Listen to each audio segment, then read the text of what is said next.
Merhaba sevgili izleyenler, Kıbrıs'ın Sesi TV 2020 ekranlarında gündem özel programında Diyalog Medya Genel Yayın Yönetmenimiz Sayın Reşat Akar'la birlikte sizlerleyiz. Malum bugünün en sıcak gündemi hükümet istifa etti. UBP, DP, YDP hükümeti tam 10 aylık bir süre görevde bulundu. Hem muhalefetle hem eski hükümet ortaklarıyla telefon bağlantıları gerçekleştireceğiz bugün. Çok soru var tabii. Erken seçim var, yeni hükümet nasıl kurulacak, bir de UBP kurultayı var. Dolayısıyla çok bilinmeyenli. Evet, hemen hızlıca başlayalım. Biraz da geç kaldık. Hepsine daha fazlasıyla tabii ki sizlerin de yorumlarıyla programımıza başlıyoruz. Sayın Akar merhaba. Merhabalar Funda Hanım. Herkese hayırlı günler dileyerek başlayalım. Evet, bugün gündem oldukça yoğun, beklenmedik gelişmeler yaşıyoruz. Ve her şey sabahleyin Başbakan Ersan Saner'in bir televizyon konuşmasında söyledikleriyle başladı. Ama aslında onun öncesi var. Dün Ulusal Birlik Partisi ve diğer siyasi partilerden, muhalefet partilerinden Cumhuriyetçi Türk Partisi'nin tabii durum değerlendirmesi, Halkın Partisi'nin kendi içinde durum değerlendirmesi vardı ama Ulusal Birlik Partisi kapsamlı bir toplantıda, Merkez Yönetim Kurulu toplantısında gelişmeleri detaylı bir şekilde görüştü. Belli ki orada bir takım kararlar alındı. Bu arada hükümetin küçük ortaklarından ve şu anda tek milletvekili olan Yeniden Doğuş Partisi Genel Başkanı Sayın Erhan Arıklı da bugün için Parti Merkez Yönetim Kurulu'nu toplayacaklarını ve hükümetten çekilme yönünde bir karar tartışacaklarını açıklamıştı. İşte o kararın açıklanmasını beklemeden Ulusal Birlik Partisi kendi gönlüyle hükümetten istifa kararı aldı. Hükümetin daha doğrusu istifasıyla ilgili Cumhurbaşkanı'na ziyaret düzenlenmesini ve Başbakan'ın istifasını sunması yönünde bir karar alındı. Tabii bu kararı Ulusal Birlik Partisi parti meclisi mi aldı? Ulusal Birlik Partisi meclis grubu mu aldı? Başbakan Ersan Saner aynı bir zamanlar Hüseyin Özgürgün'ün yaptığı gibi tek başına mı aldı? Hatırlayacaksınız, Hüseyin Özgürgün de Ulusal Birlik Partisi'nin kuruluş yıl dönümü resepsiyonunda kürsüye çıkmış ve bir anda hodri meydan çekmişti muhalefete seçimler konusunda. Ve o hodri meydanın bedeli çok ağır olmuştu. Hüseyin Özgürgün ondan sonra başbakanlığı kaybetti, parti genel başkanlığını kaybetti. Hatta şu anda milletvekili görünse de meclis içindeki sandalyesini kaybetti İstanbul'da yaşadığı için. O sandalye orada boş duruyor. Şimdi benzer bir durum var gibi görüyorum ben şahsen. Benzer bir durum gibi. Ersan Bey de öyle mi olur bilemem. Ulusal Birlik Partisi'nin 17 bin seçmeni var, üyesi var. 17 bin kişi oy kullanacak 30 Ekim'de. Bu 17 bin kişinin kaçı Ersan Bey'e verir bilinmez. Ben şimdi Ersan Bey de Özgürgün gibi genel başkanlığı kaybeder diyemem. Ama bir bakıyorum böyle, falcı da değilim. Ama siyasi analiz yapabilecek bir tecrübemiz vardır. O tecrübeye bakarak diyorum ki ikinci Hüseyin Özgürgün durumu gibi bir görüntü var ortada. Yani o hodri meydan dedi muhalefete seçim. Bugün de Ersan Bey hodri meydan dedi kime? Hükümet ortaklarına. Hükümet ortaklarıyla görüşerek mi bunu yaptı? O da şu ana kadar netleşmedi. İşte bu program hepsini bir bir aydınlığa kavuşturacak bugün inşallah. Duamızı okuyalım ve başlayalım. Bugünkü programımıza Cumhuriyetçi Türk Partisi Genel Başkanı Sayın Tuhan Erhürman, Halkın Partisi Genel Başkanı Sayın Kudret Özersay, daha sonra Yeniden Doğuş Partisi Genel Başkanı Sayın Erhan Arıklı, daha sonra kim var sırada? Fikri Ataoğlu var. Demokrat Parti Genel Başkanı Sayın Fikri Ataoğlu var. Toplumcu Demokrasi Partisi Genel Başkanı Sayın Cemal Özyiğit var. UPP'den biri yok mu diyeceksiniz ama UPP şu ana kadar toplantıdaydı. Başbakan istifasını sunduktan sonra yıldırım hızıyla meclise gitti. Mecliste partisinin milletvekilleriyle toplantıya oturdu. Kaçta? 14.30 gibi. Arkadaşlarımız orada bekliyor. O toplantı biter bitmez onun sonuçlarını da onlardan alacağız tabii ki meclisteki toplantının sonuçlarını. Onu da sizlere aktaracağız. Bu arada Başbakan da fırsat bulursa bu yoğun tempo içerisinde onu da programımıza canlı telefon bağlantısıyla bağlamaya çalışacağız. Başlayalım bağlantılarımıza. Hazır mı? Hazır. Evet, kiminle başlıyoruz? CTP Genel Başkanı Sayın Tufan Erirman hattımızda. Merhabalar, hoş geldiniz yayınımıza. Merhaba efendim, iyi yayınlar dilerim. Selamlar hocam, nasılsınız? Sağ olun Reşat Bey, iyiyim. Sizler nasılsınız? Sağ İyi olun. yayınlar dilerim. Bekliyor muydunuz? Hemen başlayalım sonra. Bekliyor muydunuz Ersan Bey'in istifasını bugün? Valla bugün itibariyle bu saatlerde bunun olacağına dair bir beklentim yoktu açıkçası. Ama her an her şeyin olabileceği bu hükümet döneminde belliydi. Evet, çünkü meclisi toplayamadığı için değil mi? Bu sabah da toplanamadı meclis. Onun etkisi olduğunu mu düşünüyorsunuz? Yani sadece meclisi toplayan onun etkisi olduğunu düşünmüyorum Reşat Bey. Çünkü bu hükümet Aralık'tan beri zaten meclisi toplayamıyor. Yani Aralık'tan beri hiçbir yasama gününde saatinde meclis açılamadı. Sürekli bir nisap sorunu yaşandı.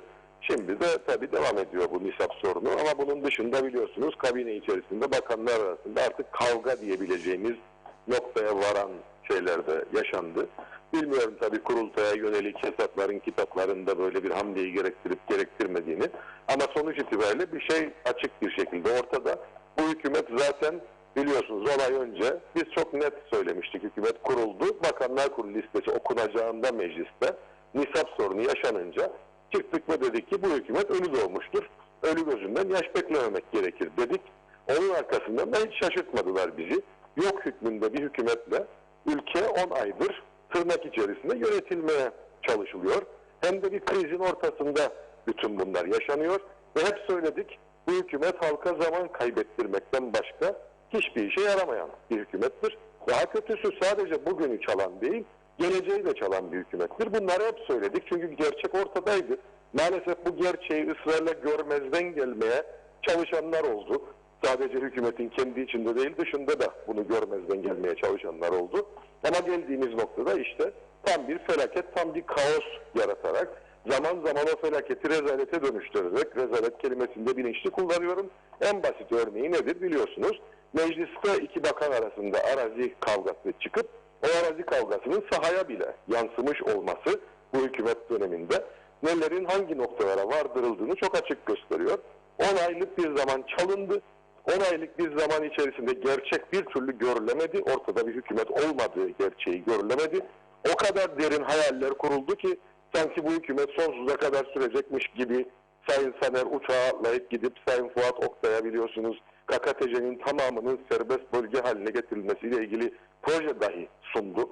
Nasıl oluyorsa yani gitti gidiyor noktada olan ve öyle olduğu belli olan bir hükümet nasıl böyle şeyler yapıyorsa ülkeyi şantiyeye çevireceğiz diye bir takım vaatlerde bulunuldu.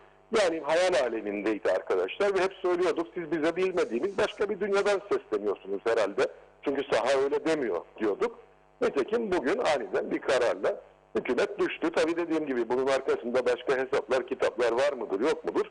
Evet, ben de tam bu noktada bunu sormak istiyorum. Çünkü Ersan Bey daha sizinle gerçekleştirdiği toplantıda 2 gün önce seçim yasaklarının hemen başlamasını kabul etmedi. Aralığı önerdi. Sonra arkadaşlarına seçimlere genel başkan olarak gitmek istediğini söyledi.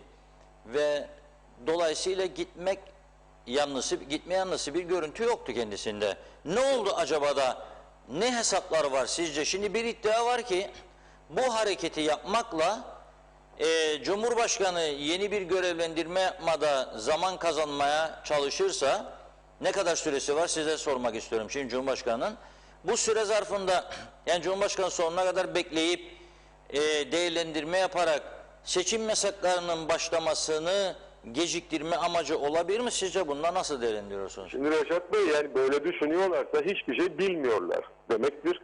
Zaten geçen günkü tavırla bugünkü istifa kararı da kendi içinde fena halde tutarsızdır.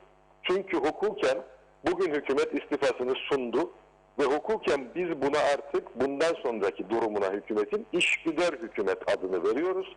İdare hukukunda bunun adı var, işgüdar hükümet.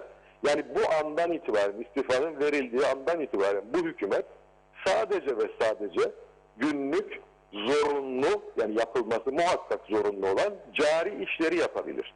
Yani bu saatten sonra bu hükümet ne vatandaşlık yapabilir, ne bilmem istihdam yapabilir, ne arazi dağıtabilir. Yani seçim yasaklarından da daha öte yasaklar vardır artık bu hükümetin önünde. Çünkü hükümet aslında bitmiştir. Sadece günlük cari işler nelerse ülkenin dönmesi için, mesela maaşlar ödenecek ya, maaşların ödenmesi için atılması gereken imzaları atabilir. Onun ötesinde bu andan itibaren bu hükümet bir şey yapamaz. Biz 2 gün önce size dedik ki ya 6 Şubat'ta seçime gideceksek yasa açık.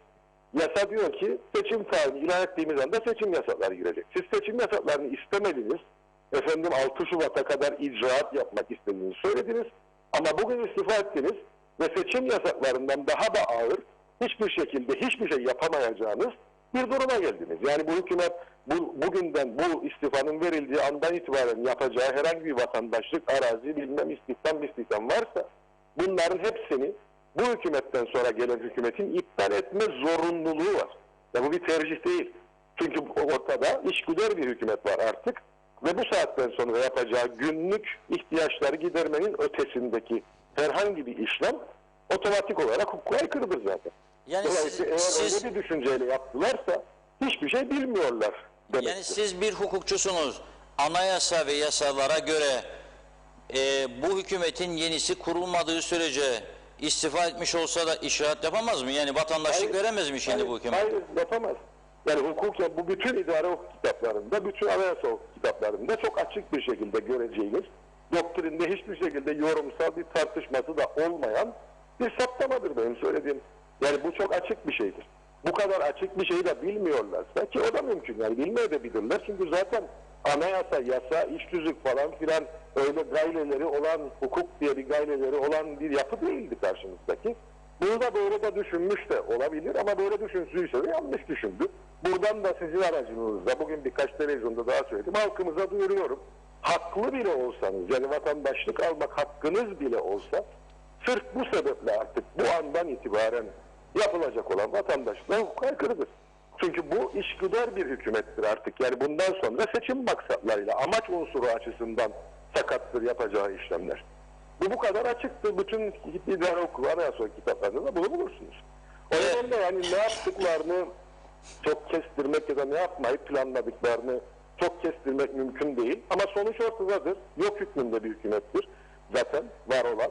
Ve o yok hükmünde hükümet kendi ölüm ilanını bugün gazeteye verdi.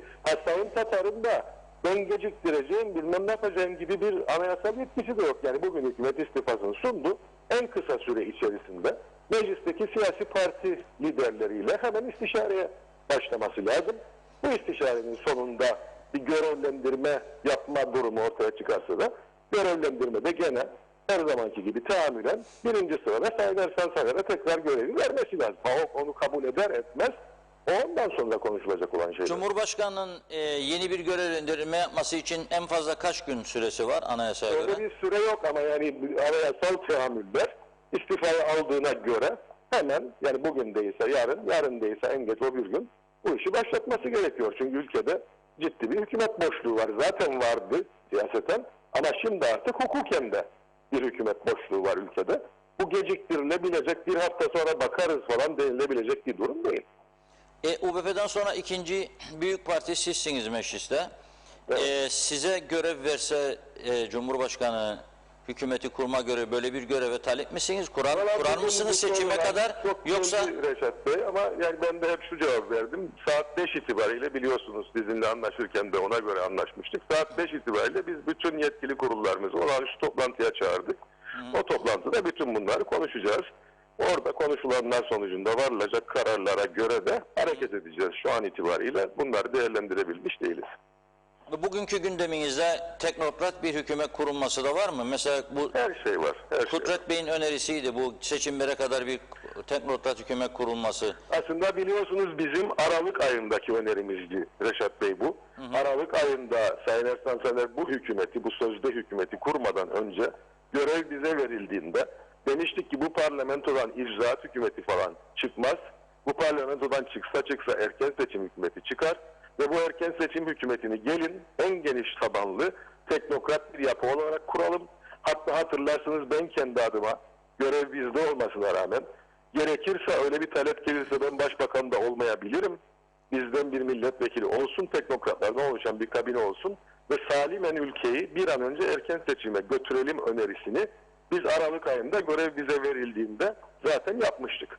Ama o zaman bu öneriyi reddedenler, bu kurdukları yapıyı hükümet zannedenler, ülke hükümetsiz kalmasın başlığı altında tarihinde ilk defa ülkeye 10 ay boyunca hükümetsiz olarak yaşama zorunluluğunu dayattılar. Dolayısıyla böyle bir önerimiz bizim ta Aralık ayında hatırlarsınız. Hatta meşhur Lefkoşa'da bir yemek yemiştik de Sayın Ersan Saner davete icabet etmeyen tek parti başkanıydı. Bu olanağı tanımamışlardı Ulusal Birlik Partisi ülkeye.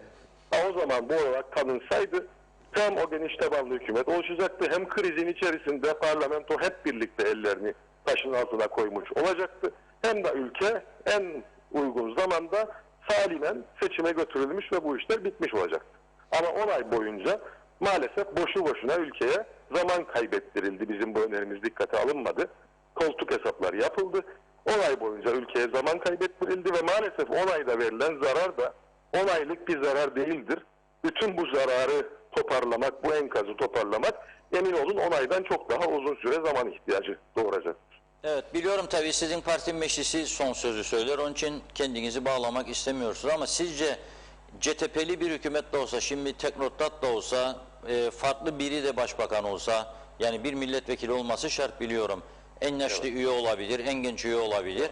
Maksat bu süre için ne kadarlık bir süre sizce makuldür seçime gitmek için? Yani CTP bu konuda ne düşünebilir? Zaten konuşulan biliyorsunuz Reşat Bey öneri olarak getirilen 6 Şubat'tı.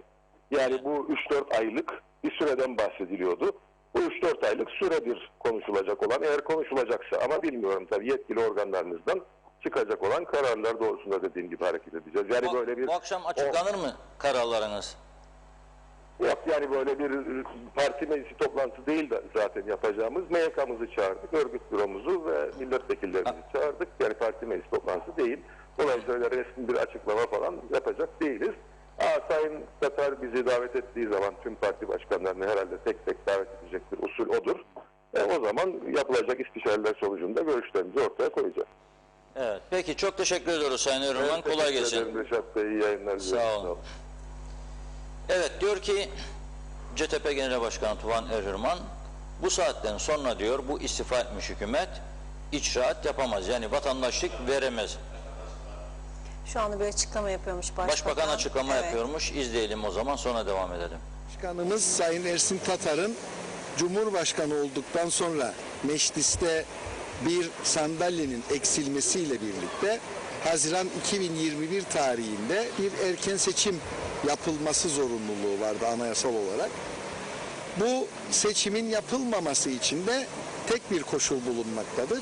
Eğer erken bir seçim veyahut da genel seçim bu tarihten itibaren bir yıl süre içerisinde ise bu ara seçim yapılmaz kuralından hareket edildiğinde hem hükümet yani bizler 3 Nisan 2002 tarihinde bir erken genel seçim yapılmasını yasa tasarısı yapıp meclise sunduk.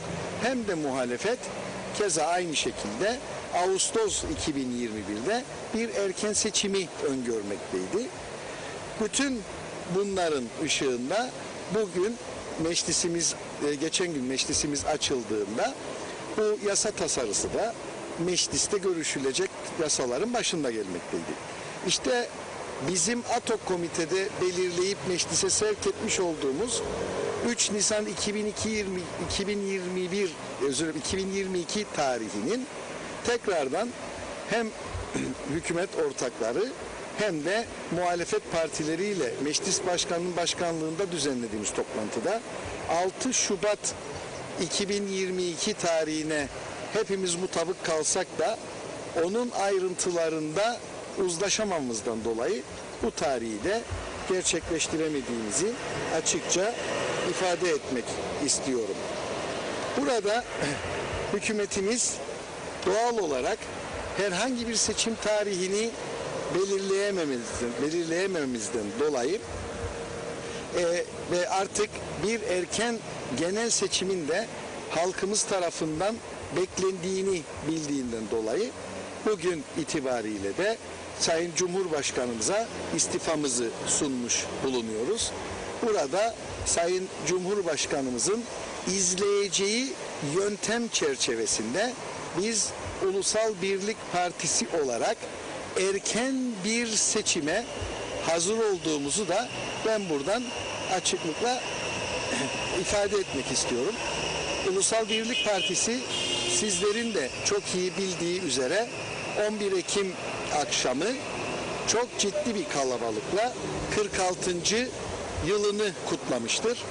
Buradaki sinerjimizin de bizi tek başına iktidara taşıyacağına olan inancımızdan dolayı da bizim erken seçimle ilgili olarak adım atmamızdaki en önemli unsur olmuştur. Bunu da buradan ifade etmek istiyorum. Tabii şu anda muhalefet partilerini genel olarak değerlendirecek olursam bizler herkesin de çok iyi bildiği üzere bu azınlık hükümetimizi kurarken şu anda muhalefette olan gerek Cumhuriyetçi Türk Partisi'nin gerekse Halkın Partisi'nin bizimle birlikte bir icraat hükümeti kurma arzusu içinde olmamalarından dolayı bu azınlık hükümetini kurmak zorunda kalmıştık. Gerçekten bütün dünya ekonomileri, bütün dünyanın sağlık sistemleri bu dönemde çok ciddi sıkıntılar yaşarken bizler çok şükür olsun ki Anavatan Türkiye Cumhuriyeti'nin de desteğiyle bu süreci çok ufak tefek sıkıntılarla aştık ve şu anda da gururla ifade edebilirim ki sağlık alanında dünyanın en iyi ülkeleri arasında yer almaktayız. Gerek Anavatan Türkiye Cumhuriyeti ile yapmış olduğumuz istişareler sonucu ülkemize sağlamış olduğumuz aşı miktarı ki şu anda ekonominin çarklarının dönmesindeki en önemli unsur olarak yer almaktadır. Ancak burada bir parantez açıyorum. Hala daha 19-39 yaş grubunun da aşılanmaya karşı direncini çok doğru bulmadığını ifade etmek istiyorum. Herhalde dünyanın ender ülkelerinden birisiyiz ki dünyada halen birçok ülkede aşı yokken biz vatandaşımıza aşı çeşitliliği sunabiliyoruz. Bunun yanında turizmde bugün son 2 ay itibariyle gelen giden uçak sayısındaki ciddi artış, aylık 2020 yılının başlarındaki 100.000 yolcuya ulaşma hedefine gelebilmemiz, üniversitelerimizde 85.000 Türkiye Cumhuriyeti ve 3. uyruklu öğrencilerin ülkemizde bilfiil kayıt yaptırması ve bu sayının hala daha %5 ile 10 artmasını beklememiz hükümetimizin almış olduğu en önemli kararların bir yansıması olarak gözlemlediğimi de söylemek istiyorum. Ve bunun yanında altyapıda gerek yapılan bölünmüş yollar, gerek yapılmakta olan köy yollarımızın standartlarının geliştirilmesi ve yeni yapılması, yeni 500 yataklı yeni hastane projemiz, Girne Amerikan Üniversitesi Hastanesi'nin ihalesinin tamamlanması, bunun yanında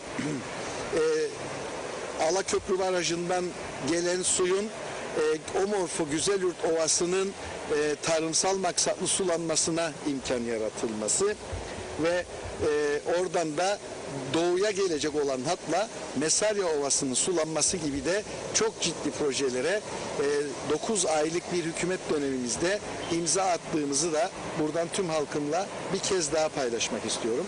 Ek olarak da 4 yıl önce okullar açılırken kitap defter dağıtamayan o dönemki hükümetin şu anki muhalefete bizler bu yıl toplamda açmış olduğumuz 10 yeni okul binası ki burada özel sektörün de katkıları var.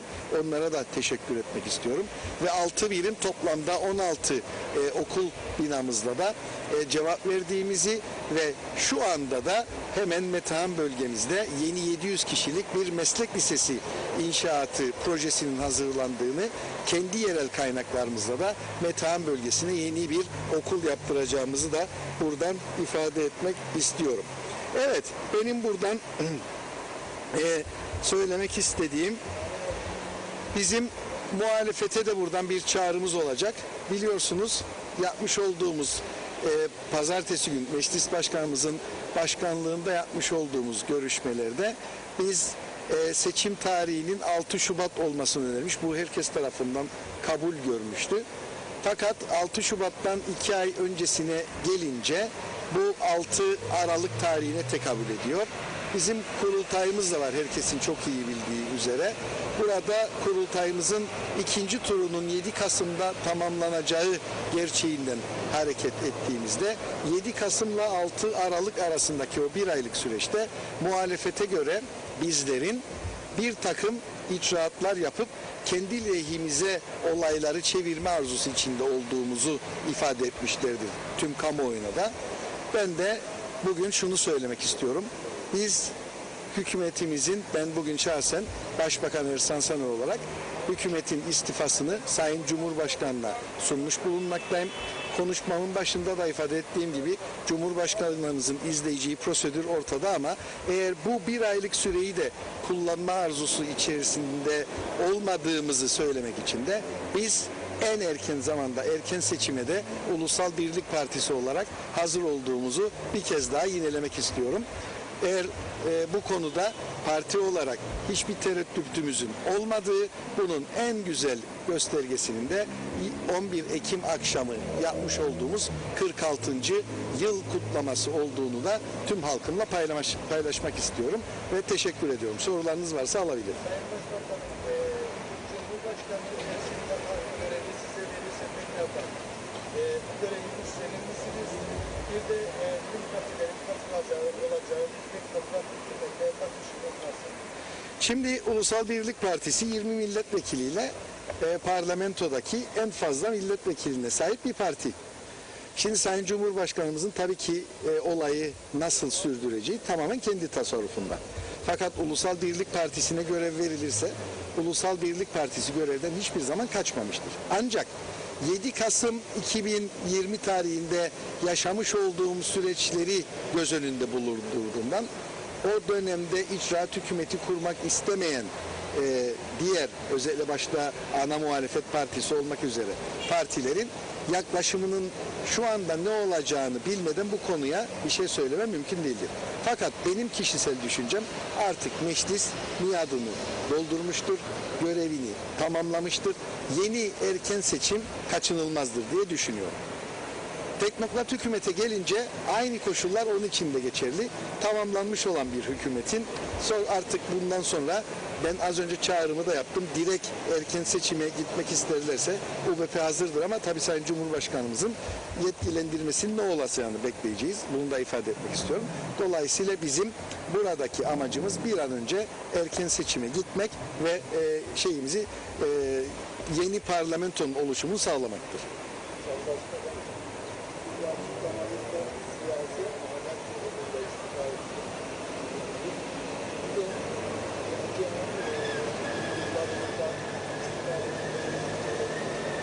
Şimdi biliyorsunuz siyasi etik gereği yapmanız gereken işler vardır. Bunlardan bir tanesi de nisabın sağlanmasıdır. Eğer hükümet olarak parlamentoda nisabı sağlayamayacak noktada olursanız ki konuşmamın içerisinde de bahsettim. Siyasi etik demedim belki ama nisabı sağlayamadığımı ifade ettim konuşmamın başında. Bu neyi gerektirir? Değerli basın mensupları istifa etmenizi gerektirir. Ben de bugün istifamı Sayın Cumhurbaşkanı'na sunmuş bulunmaktayım. Evet.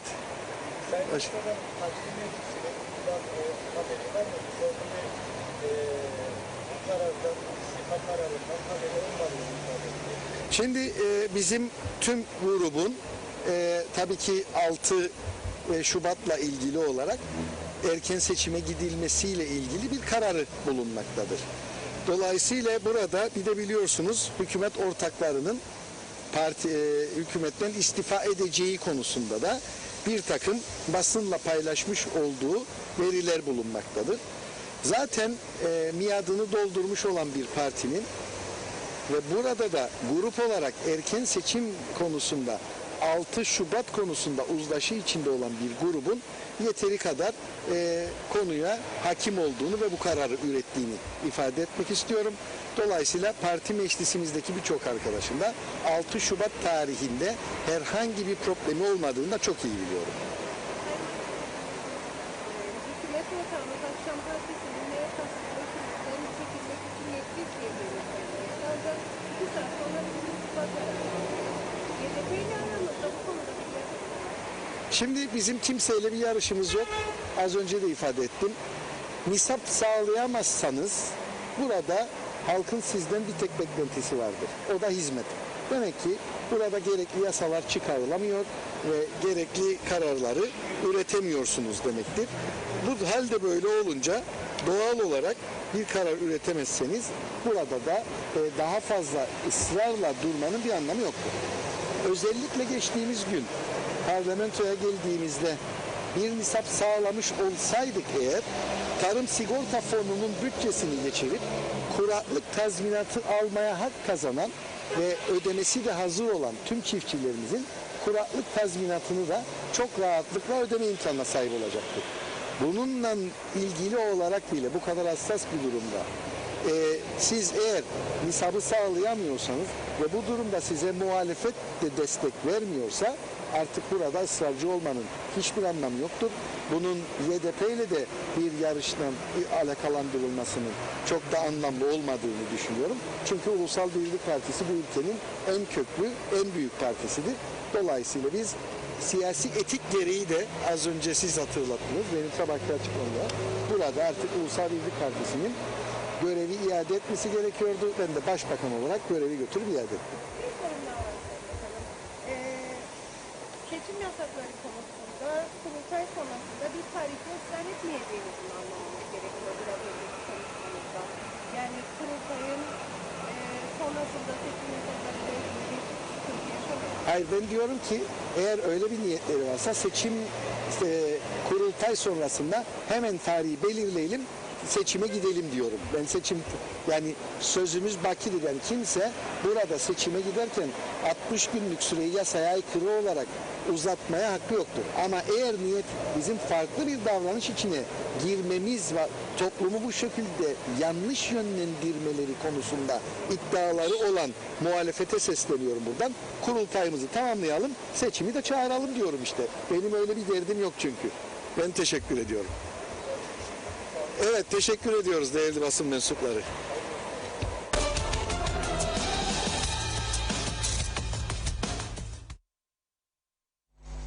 Evet, Başbakan Ersan Saner'i izledik. Konuşmasının çok uzun bir bölümü kuracaktık. Başında da kuramadıydık. O geldiydi de bu gelmediydi. Bu gittiydi de bu geldi. 10 ay önceye döndü. Bugünü merak ediyorum ben. Neden bugün bir an önce istifa ettin?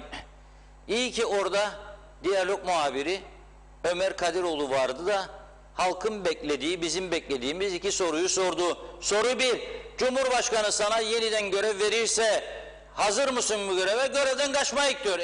Halbuki ben olsam dedim, yeniden görev alacak olsaydım ne istifa ettiydim? Kardeşim derim. Hayır derim. Ama o diyor hazırım diyor. En büyük parti olarak diyor, elbette bizi düşünecek, varım diyor. Bu ne? Anlamadım bu işi. 2, teknokrat kabineye var mısın? Yok diyor, şimdi zaten diyor olacaksa seçim bir an önce olsun. UBP'nin kurultayı var, kurultay 2. tur kalırsa bilmem Kasım'ın kaçı. Kasım'ın kaçından sonra da varsa muhalefet de gelsin, Aralık, Ocak. Yuvarladı laf var. Doğru dürüst hiçbir şey çıkmadı. Yani ben şu anda Başbakanımızın konuşmasından bir şey anladıysam Arap olayım. Hiçbir şey anlamadım. İyi ki orada gene diyaloğun muhabiri vardı. 2 tane elle tutulur soru sordu kendisine. 2 sorunla doğru düz. Yok aşı yapacaktık da dünyanın şanslı ülkelerindeydik de geldiydik de.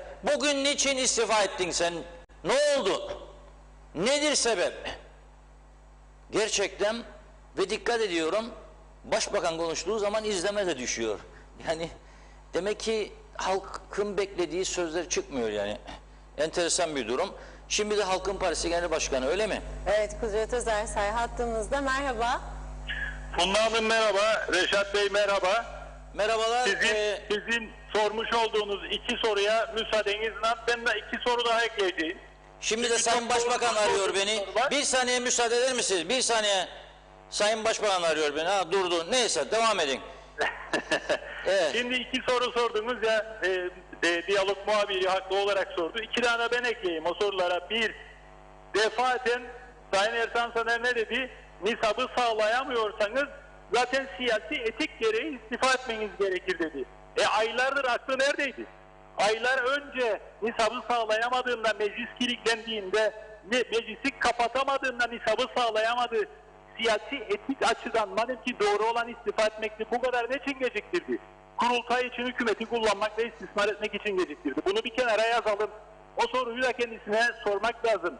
Madem ki nisabı sağlayamayınca bir hükümet meclis desteği almayınca istifa etmesi gerekirdi, neden aylar önce istifa etmedi de bu kadar geciktirdi, bu eziyeti çektirdi? İkinci soru da şudur. Dedi ya Sayın Ersan Saner az önce, işte bir ay önceden seçim yasaklarının başlatılmasını talep etti muhalefet. Biz de bunu kabul edemezdik. Ama eğer daha da erken seçim olacaksa biz daha da erken seçime varız. O zaman da seçim yasakları hemen başlar.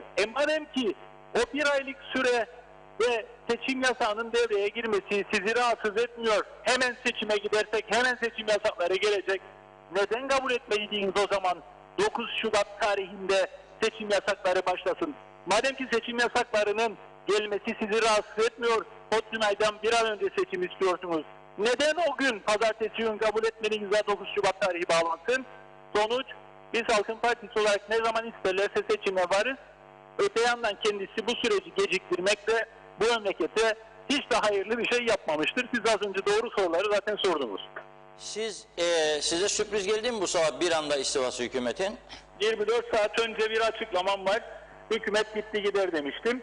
Ulusal Birlik Partisi'nin ve Ersan Bey'in gidip istifa edeceğini zaten öngörüyorduk. Biz dün itibariyle söylemiştik. Sizin esnek bir politika izlediğinizi görüyoruz yani.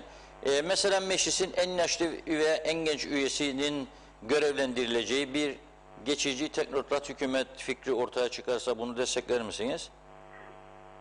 İki daha nokta var. Birincisi, gecikmeksizin seçim yapılması kaydıyla. Yani böyle gurultusunda aylarca gitsin değil. En erken zamanda halk iradesine başvurmak kaydıyla biz 2 aydır bu görüşü ortaya koyuyoruz zaten.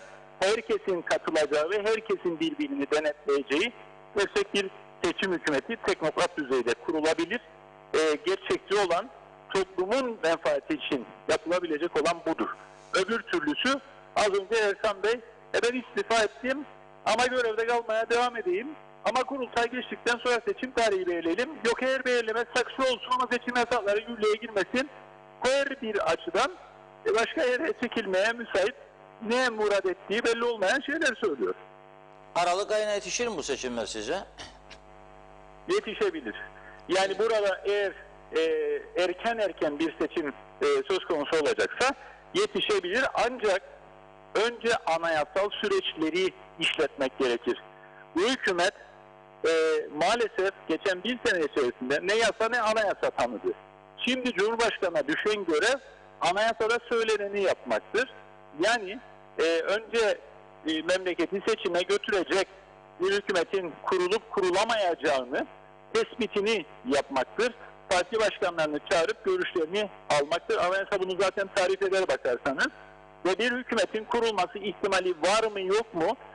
Parti başkanlarını dinledikten sonra değerlendirmelidir. Halkın Partisi olarak dediğim gibi bizim pozisyonumuz herkesin katılacağı ve bir an önce gecikmeksizin seçime bizi götürecek olan gerçek bir seçim hükümetinin ve temsili bir hükümetin herkesin dahil olacağı teknokrat bir hükümetin kurulması gerçekçi olandır. Örnekleri de geçmişte vardır. Eğer halkın menfaatini düşünüyorsak yapılması gereken de budur. Şimdi Cumhurbaşkanı zamanda kazanmak için yeni görevlendirme denemeye başlarsa yani gene bir UBP görevlendirmesi veya UBP'yi atlayıp ikinci parti CTP olmadı, üçüncü parti HDP. Evet. Size böyle bir görev verirse siz hükümet kurabileceğinize inanıyor musunuz bu parlamento içinden? Biz söylediğimiz sözün arkasında durarak herkesin dahil olacağı gerçek bir teknokrat seçim hükümetinin kurulması için elimizden gelen çabayı ortaya koyarız. O da kurulamazsa aslında karşı karşıya kalınacak olan şey mevcut düşmüş olan hükümet, düşmüş olan bir başbakan, istifa etmiş olan bir başbakanla seçime gitmek zorunda bırakılacak hükümet. Onun için ben buradan bütün siyasi partilere sorumluluk üstlenmeye davet ederim. Sorumluluk içinde kimse dışarıda kalmasın.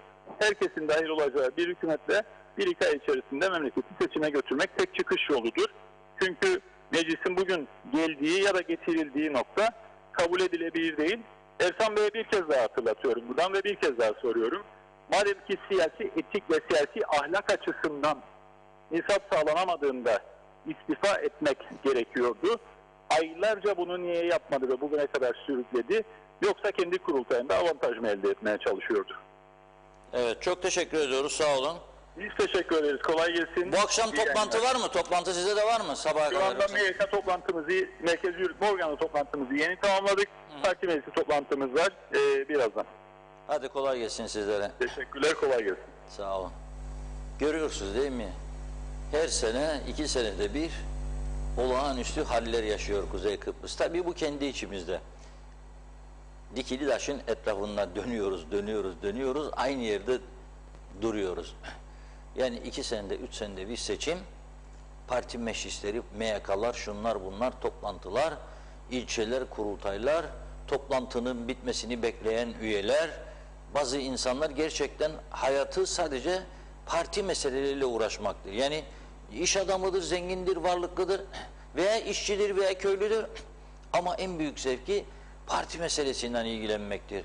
Ne sonuç alındı? O bakanı arıyor, bu milletvekilini arıyor, ondan bilgi istiyor, bundan bilgi istiyor ve ona göre o da kendi geleceğine şekil vermeye çalışıyor. Maalesef düzgün gitmeyen ülkelerde durum budur. Şimdi az önce Sayın Başbakan da aradı beni, bakamadım telefonla. Bu arada yeni bir bağlantı olacak. Sırayla gidiyoruz. Bahsetmiştim sizlere.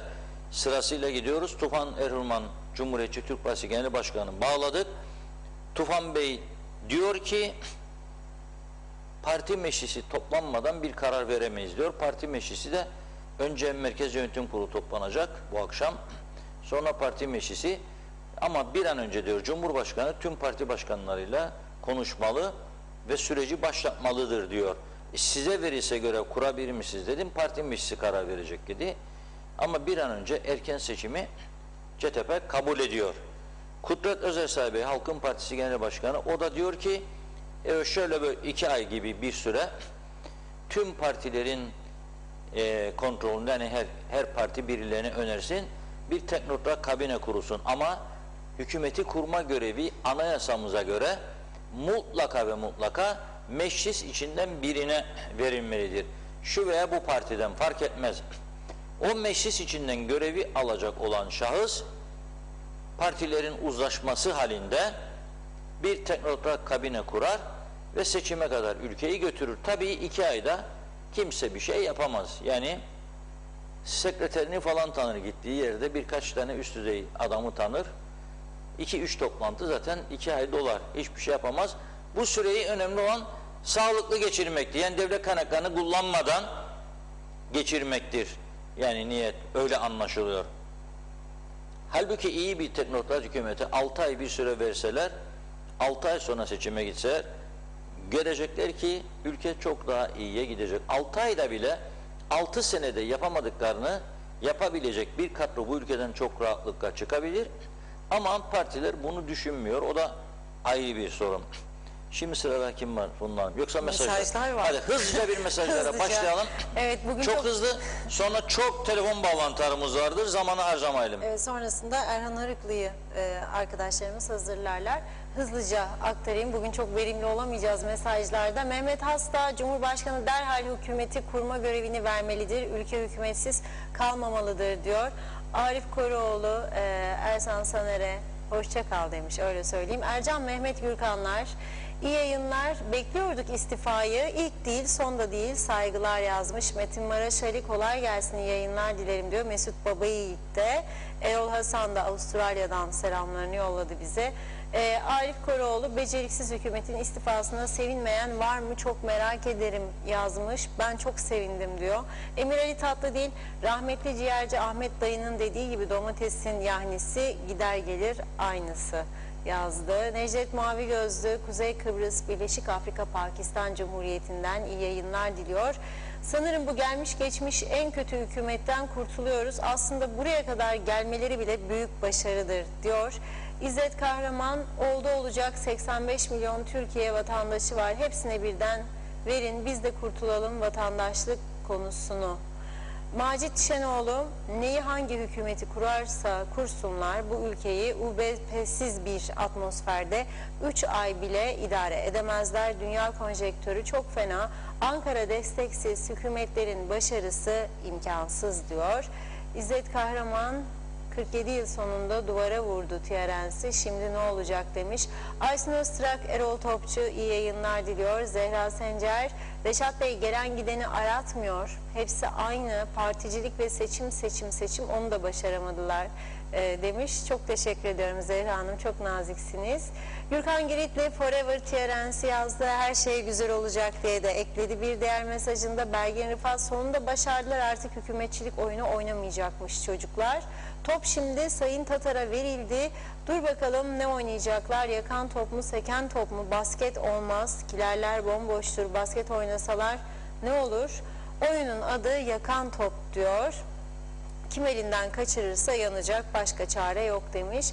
Ulus Barani, rahmetli İrsen Küçük'ün başına gelenler sanırım Saner'in de başına gelecek. Ayrıca Mimar ve Mühendisler Odası Saner'in diplomasını iptal etmek için imza kampanyasını tamamladılar. Düşünün, önümüzdeki seçimlerde Saner milletvekili olamazsa ve mesleği de elinden alınırsa işsiz bir kişi olarak hayatına devam edecek. Mustafa Özcan, dünyanın en iyi ülkesi mi?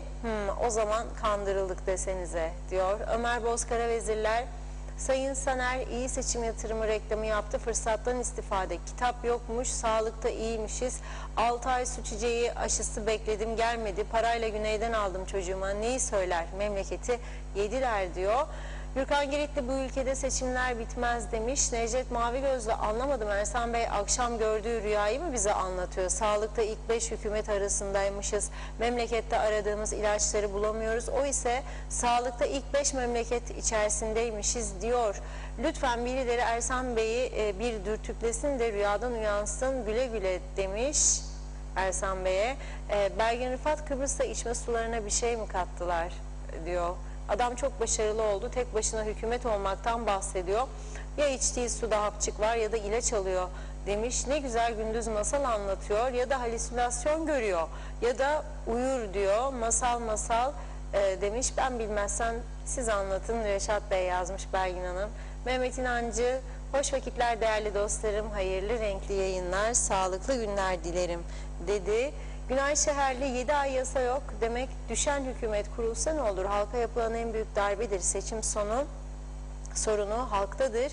İyiye gitmek istiyorsak akıllı olmalıyız. Adaylar hazırlanırken savcılık tarafından denetlensin, ülkeyi yönetebilecek mi? Çıkacak olan adaylar, çünkü yıllardır böyle oldu. Halkın yararına hiçbir şey yok. Üzülerek bunu yazdım. Yaptıklarımızı, yapamadıklarımızı her şey ortada. Söyleseler de söylemeseler de halkın gözünü açtıklarına inanırım. Şimdi halk ne yapacak göreceğiz. Daha erken seçim olacağını düşünüyorum diyor. Evet, Natalya Dede iyi yayınlar dilemiş. Ulus Barani, ortaklarına danışmandan istifa edip onlara çalım atan Saner'den ancak bu beklenirdi diyor. Belgin Rıfat, Mehmet Çakıcı Bey'i de bağlayın, psikolog gözüyle tanı koysun bu yaşananlara diyor. Evet, Mehmet İnancı, bir ülkede hükümet istifası bazı çevreleri sevindirse de beni hiç sevindirmez. Bir ülkenin ciddiyetsizliğiyle bağdaşır. Yarın bir hükümet kurulursa bizim ülkeyi kimse ayağa kaldıramaz. Ülkeyi sadece kendi kanaatim başkanlık sisteminin acilen devreye konulmasıdır Reşat Bey diyor. Tema Yavaş da iyi yayınlar diledi. Zeka Uçer'de selamlar, hadi bakalım seçim olsun da partiler nerede olduğunu öğrensin. Hayırlı olsun diyor. Belgin Rıfat, en yaşlı milletvekili Sayın Angolemli'dir bence. Başbakanlığa hemen sahip çıksın. Hem bilgili hem tecrübeli hem de insancıldır ve halkın sorunlarını herkesten iyi bilir diyor. Ahmet Polat, UBP, HP koalisyonuyla yeni hükümet kurulmalıdır demiş. Erken seçim yine aynı tabloyu ortaya çıkaracağından gereksizdir diyor. Yunus Tekin bugün seçim olsa, Ocak'ta olsa sonuç hep aynı çıkacak bence. Yine koalisyon hükümeti olacak, yine kaos, iş yapamazlık olacak, bir yıl sürecek ve hükümet yıkılacak.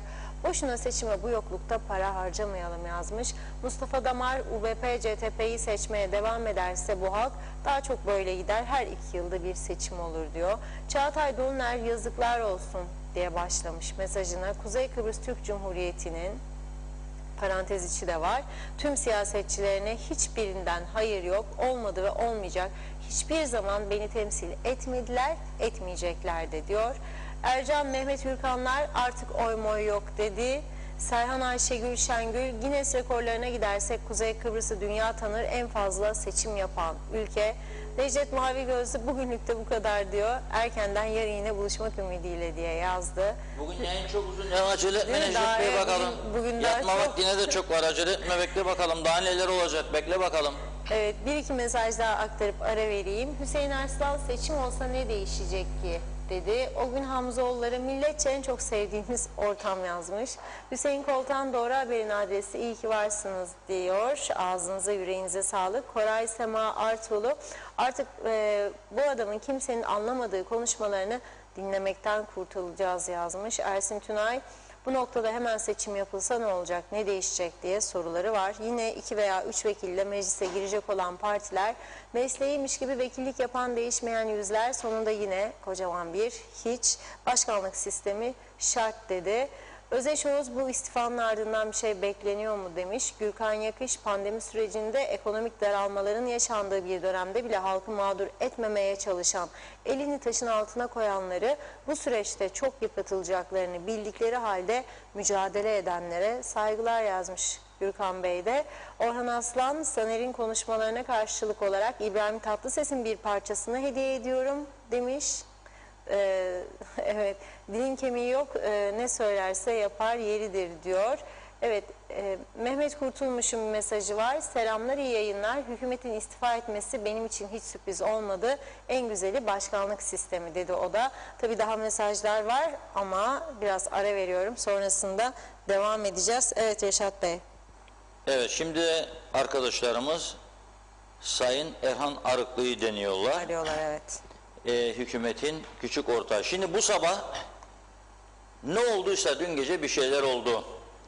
Bence Fota tepelerinden astrolog Abdülaziz, Mausa tarafından da falcı Elmazi'ye biri bir taraftan biri bir taraftan üfledi. İki ortak bir anda gerildi. Nasıl olur da dün bugün hala daha beraber oluyorlar ama sabahleyin Başbakan katıldığı bir programda Erhan Arıklı'nın hükümetten çekileceği sorulduğu zaman kendisine şöyle demiş: çekilsen ne yazar, çekilmesen ne yazar demiş. Evet, ve enteresan bir söz daha var Sayın Ersan Saner'im. Bu kötü koşullarda hükümet diyor buraya kadar geldi. Büyük özleri ortaya koyduk. Bu pandemi koşullarında yaşadığımı bir ben bilirim, bir de Allah. Her ay sonu geldiğinde Maliye Bakanı'yla uyumadığımızı çok iyi biliriz. Bu işler öyle kolay olmuyor. Hani bir söz vardır ya, davulun sesi de diyor uzaktan hoş gelir. Hükümetçilik kolay değildir demek istiyor. Bu pandemi koşullarında diyor, hani adapas madapas koyduk da turizmin de önünü kestik da para gelirler azaldı demiyor Sayın Ersan Saner. Teslim olduk bu üst kurula ve üst kurulun kararları sağlıklı değildir ekonomik açıdan demiyor. Ama diyor ki her ay maaşları nasıl ödeyecek diyor. Bir ben bilirim, bir de Maliye Bakanı, bir de Allah diyor. Orası öyle. Şimdi bu nereye benziyor biliyor musunuz? Dükkanı açmazsınız bir hafta süreyle. Bir haftadan sonra dükkanı açarsınız. Ay sonu geldiğinde kirayı ödeyeceğinizde mal sahibine dersiniz ki ben bu ay sana yarı kirayı vereceğim. Niçin? Bugünü ne kadar, bu ayı nasıl geçirdim? Bir ben bilirim, bir de Allah bilir. Müşteri mi vardı diyor. Açmadın ki bir hafta amca sen. Nasıl para toplayacaksın, vereceydin? Veya ikincisi, bu kalem 10 kuruş, sen 1 lira isten benden. Çünkü bir an önce çekeceksin oraya bir cipçik sen de. Çekeceksin bir cipçik. Onun için 1 lira satarsan 10 kuruşluk kalemi gideceğim, 10 kuruş satandan alacağım ya 15 kuruştan. O zaman tabii bir ben birim, bir de Allah bilir demenin manası olmayacak. Bu pandemi sürecinde bu ülke bu duruma düşmezdi eğer doğru dürüst bir yönetim olsaydı. Her ülkenin kendine göre bir kıvrak noktası vardır bu tip krizlerde. Senin de kıvrak noktan nedir biliyor musun? Senin de kıvrak noktan, şimdi güneyden gelenlerdir. Birinci. İkinci de bunalan insanların Avrupa'da ve Türkiye'de bu güzel adaya gelmesidir. Bilseydin sen bunları, çünkü gelmek isteyen 100 binlerce insan vardı. O zaman bunlar yaşanmazdı. Nitekim bakınız, o şartlı turizm koydular. Belirli bir dirençten sonra, 1 yılı geçtikten sonra ne korona patladı ne bir şey, otelden dışarı çıkmadılar. Ama oteller ne yaptı? Bir yığın mal çekmeye başladı. Lastik eldiven, süt, hellim, peynir, viski, cin, vodka, şarap, bira, kola, ayran, yoğurt, et, zepse, meyve, kuru yemiş. Bir otel grubumuzun, biliyor musunuz ki 1 yıllık çerez parası ödediği ne kadardır biliyor musunuz? Vallahi yönetenler bile bilmezdi. Ben araştırdım, öğrendim.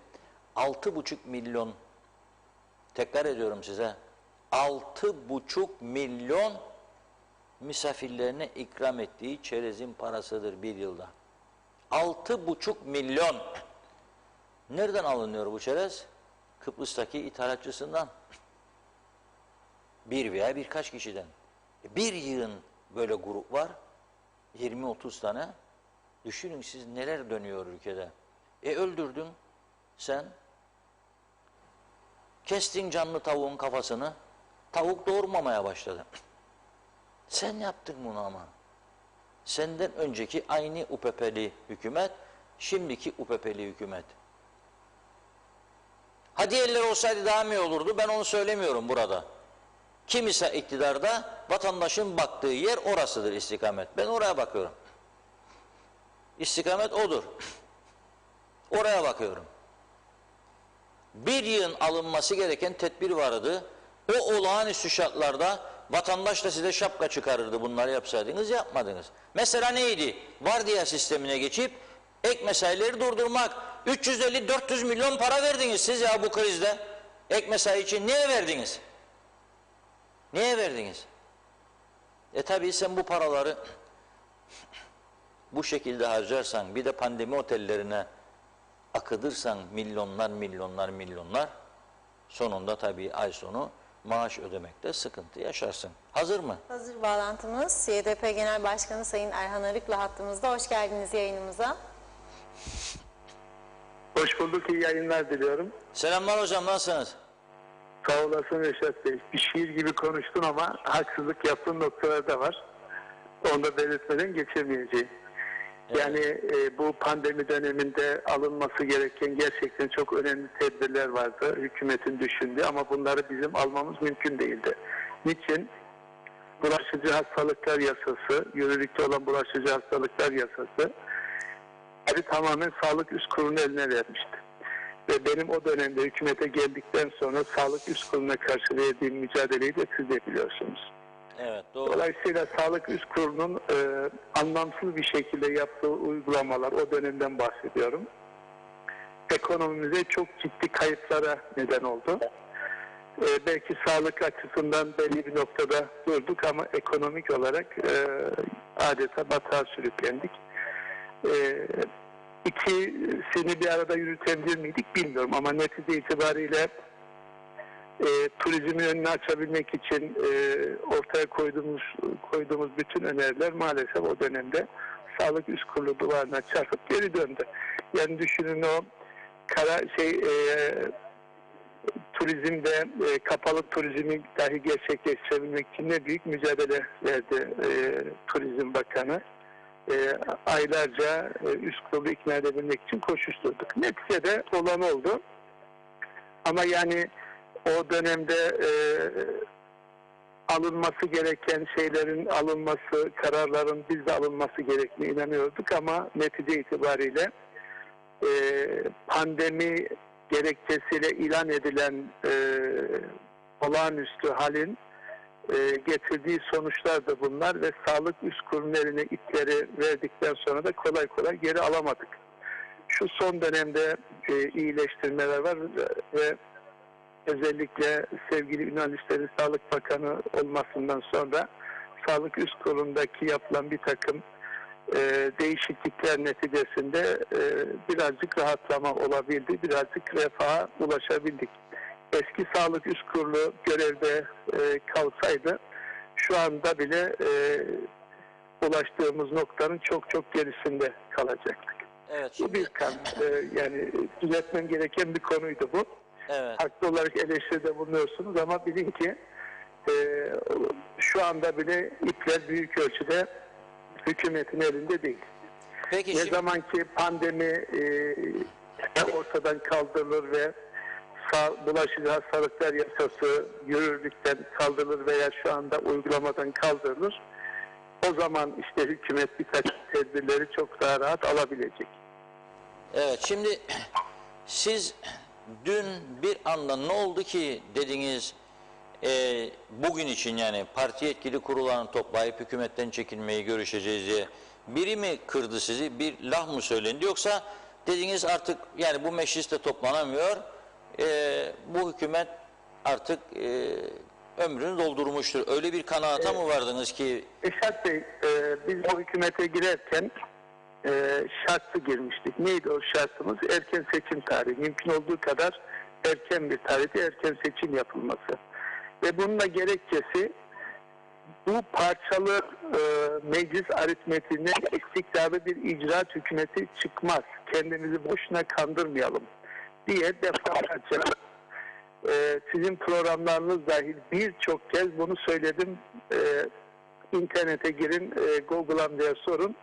Size en az 100 tane bu şekilde demecimi ortaya koyar. Ve her geçen gün de bu halka bir ızdırap kaynağı. Yani icraat yapamıyorsunuz, komitelerde yasa geçiremiyorsunuz, mecliste nisap problemi sürekli yaşıyorsunuz. Ve bu şartlarda bu hükümeti devam ettirmenin de bir anlamı yok. Yani uzatma dakikalarını oynuyorsunuz, hakem bir türlü düdüğü çalmıyor. Şimdi büyük ümitlerle ben bu meclisin 4 Ekim'deki açılımını bekledim. Ondan önce bütün parti genel başkanlarıyla konuştum. Haziran'da bıraktığımız noktada devam edebilir miyiz diye Tufan Erhurman'la konuştum, Kudret Özersay'la konuştum, Cemal Özyiğit'le konuştum, döndüm sevgili Başbakan'la konuştum, Fikri'yle konuştum. Ve dedim ki arkadaşlar bakın bu hükümet yürümüyor. Gelin muhalefetle anlaşalım ve seçim tarihi konusunda uzlaşalım. Seçim yasasını bir ad hoc komite kurarak seçim yasasını değiştirelim. Bütçeyi geçirelim. Üzerinde ittifak edilen yasaları ortaya koyalım. Bunları da geçirelim ve bu şekilde artık halka daha fazla gerginlik yaşatmadan bir an evvel sağ salim bu meclisi seçime götürelim dedim. Bütün siyasi partilerin genel başkanları hemfikir oldular. Sayın Meclis Başkanı o günde topladığımda aynı şeyi söyledim. Yaptığım bütün temasları arkadaşların önünde dile getirdim. Ve hiç de bir problem olmadı. Evet. Bütün konularda antat kalındı. Sonra aşağı inildi. CTP tarafından yukarı gelin denildi ki seçim yasağı resmi gazetede ilan edildikten sonra başlar.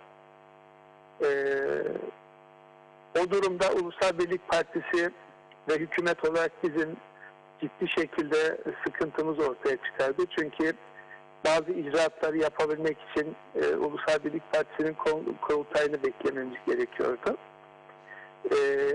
Ertelenmiş düşüncelerimiz, projelerimiz, icraatlarımızda. Netice itibariyle o kabul görmeyince o pürüzden dolayı tekrar bir kriz ortamı oluştu ve nisap sağlanamadı, meclis toplanamadı. Halkın büyük bir tepkisi var. Şimdi böyle bir durumda taşları karıp yeniden kurmak lazım, oyunu yeniden kurmak lazım. Böyle bir durumda Sayın Başbakan'a belki istifa imkanı ya da başka bir manevra alanı yaratabilir miyiz diye düşündüm ve ben en azından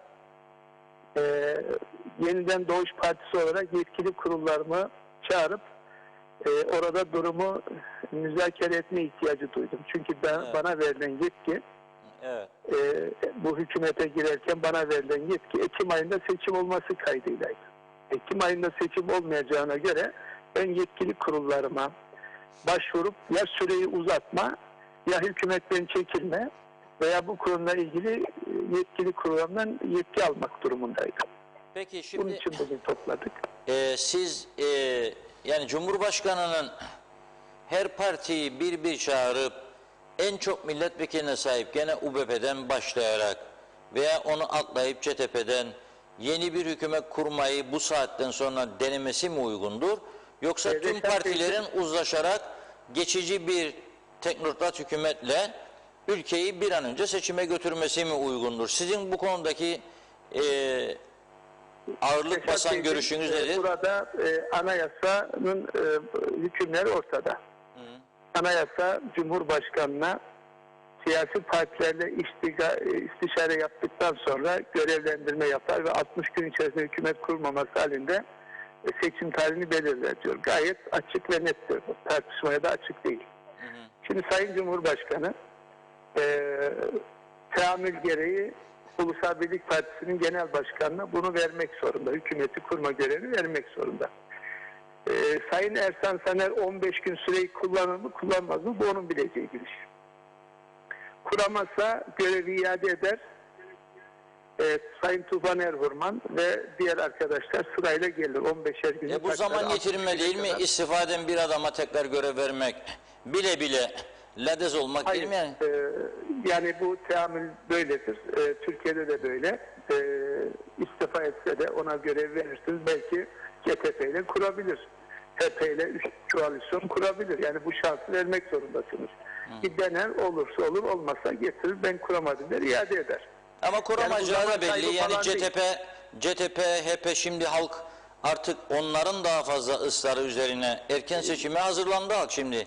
Reşat Beyciğim, kuralları fazla zorlamanın bir anlamı yok. Bir gün, 2 gün dolaşır, Ersan Saner götürür hükümeti, ben kuramıyorum der. Olmayanı gösterir ve görevi iade eder. Önemli olan şey şu, Sayın Cumhurbaşkanı 60 güne kadar hükümetin kurulamayacağını gördüğü anda yeni seçim tarihini belirler diyor anayasa. Bitti. Şimdi Sayın Cumhurbaşkanı bu 60 günlük süreyi kullanmak zorunda teamül gereği. Ve bana göre herhangi bir sıkıntı yok. 60 günün 61. gün Sayın Cumhurbaşkanı isterse mesela Aralık ayının 26'sı en ideal aydır. Aralık ayın kaçı? 26 Aralık. Bana göre 26 Aralık tarihi yeterlidir ve bütün siyasi partiler 26 Aralık tarihine seçime hazır olurlar. Seçim yasakları da otomatikman başlamış olur. Herhangi bir sıkıntı olmaz. Bu arada şayet teknokrat hükümetinin dediğiniz gibi geniş tabanlı ya da Kudret Özersay'ın dediği gibi geniş tabanlı bir hükümet kurabileceklerse sıra kendilerine geldiğinde Tufan Erhurman ya da Kudret Özersay Bey'e sıra kendilerine geldiğinde buyurun kurabiliyorlarsa kursunlar. Kuramıyorlarsa kurallar neyse demokratik kurallar gereği neyse o yerine getirir teamüller doğrultusunda mevcut hükümet yeni seçime kadar görevine devam eder. Dolayısıyla şimdiye kadar atıp tutan muhalefete gün doğdu, buyursunlar. O geniş tabanlı hükümeti kurabiliyorlarsa kursunlar. Ben Aralık ayında 4 tane partinin genel başkanlarıyla yaptığımız o yemekte kendilerine söylemiştim. Kurabiliyorsanız kurun. Doğuş Partisi o zaman 2 milletvekiliydi. Biz size dışarıdan kayıtsız şartsız hiçbir talebimiz olmadan destek vereceğiz. Evet. Ama yapmadılar, kuramadılar. Niçin? Çünkü şu andaki sıkıntıların yaşanacağını onlar da biliyordu. Yani bakmayın şimdi uzaktan ahkam kesmelerine. Bu sıkıntıların yaşanacağını onlar da biliyordu ve hükümeti kurmaktan korktular, kaçtılar. Biz mecbur kaldık. İstemeye bu hükümete girdik ve bu süre içerisinde de kendilerince bizi tokatlayarak güya muhalefet yaptılar.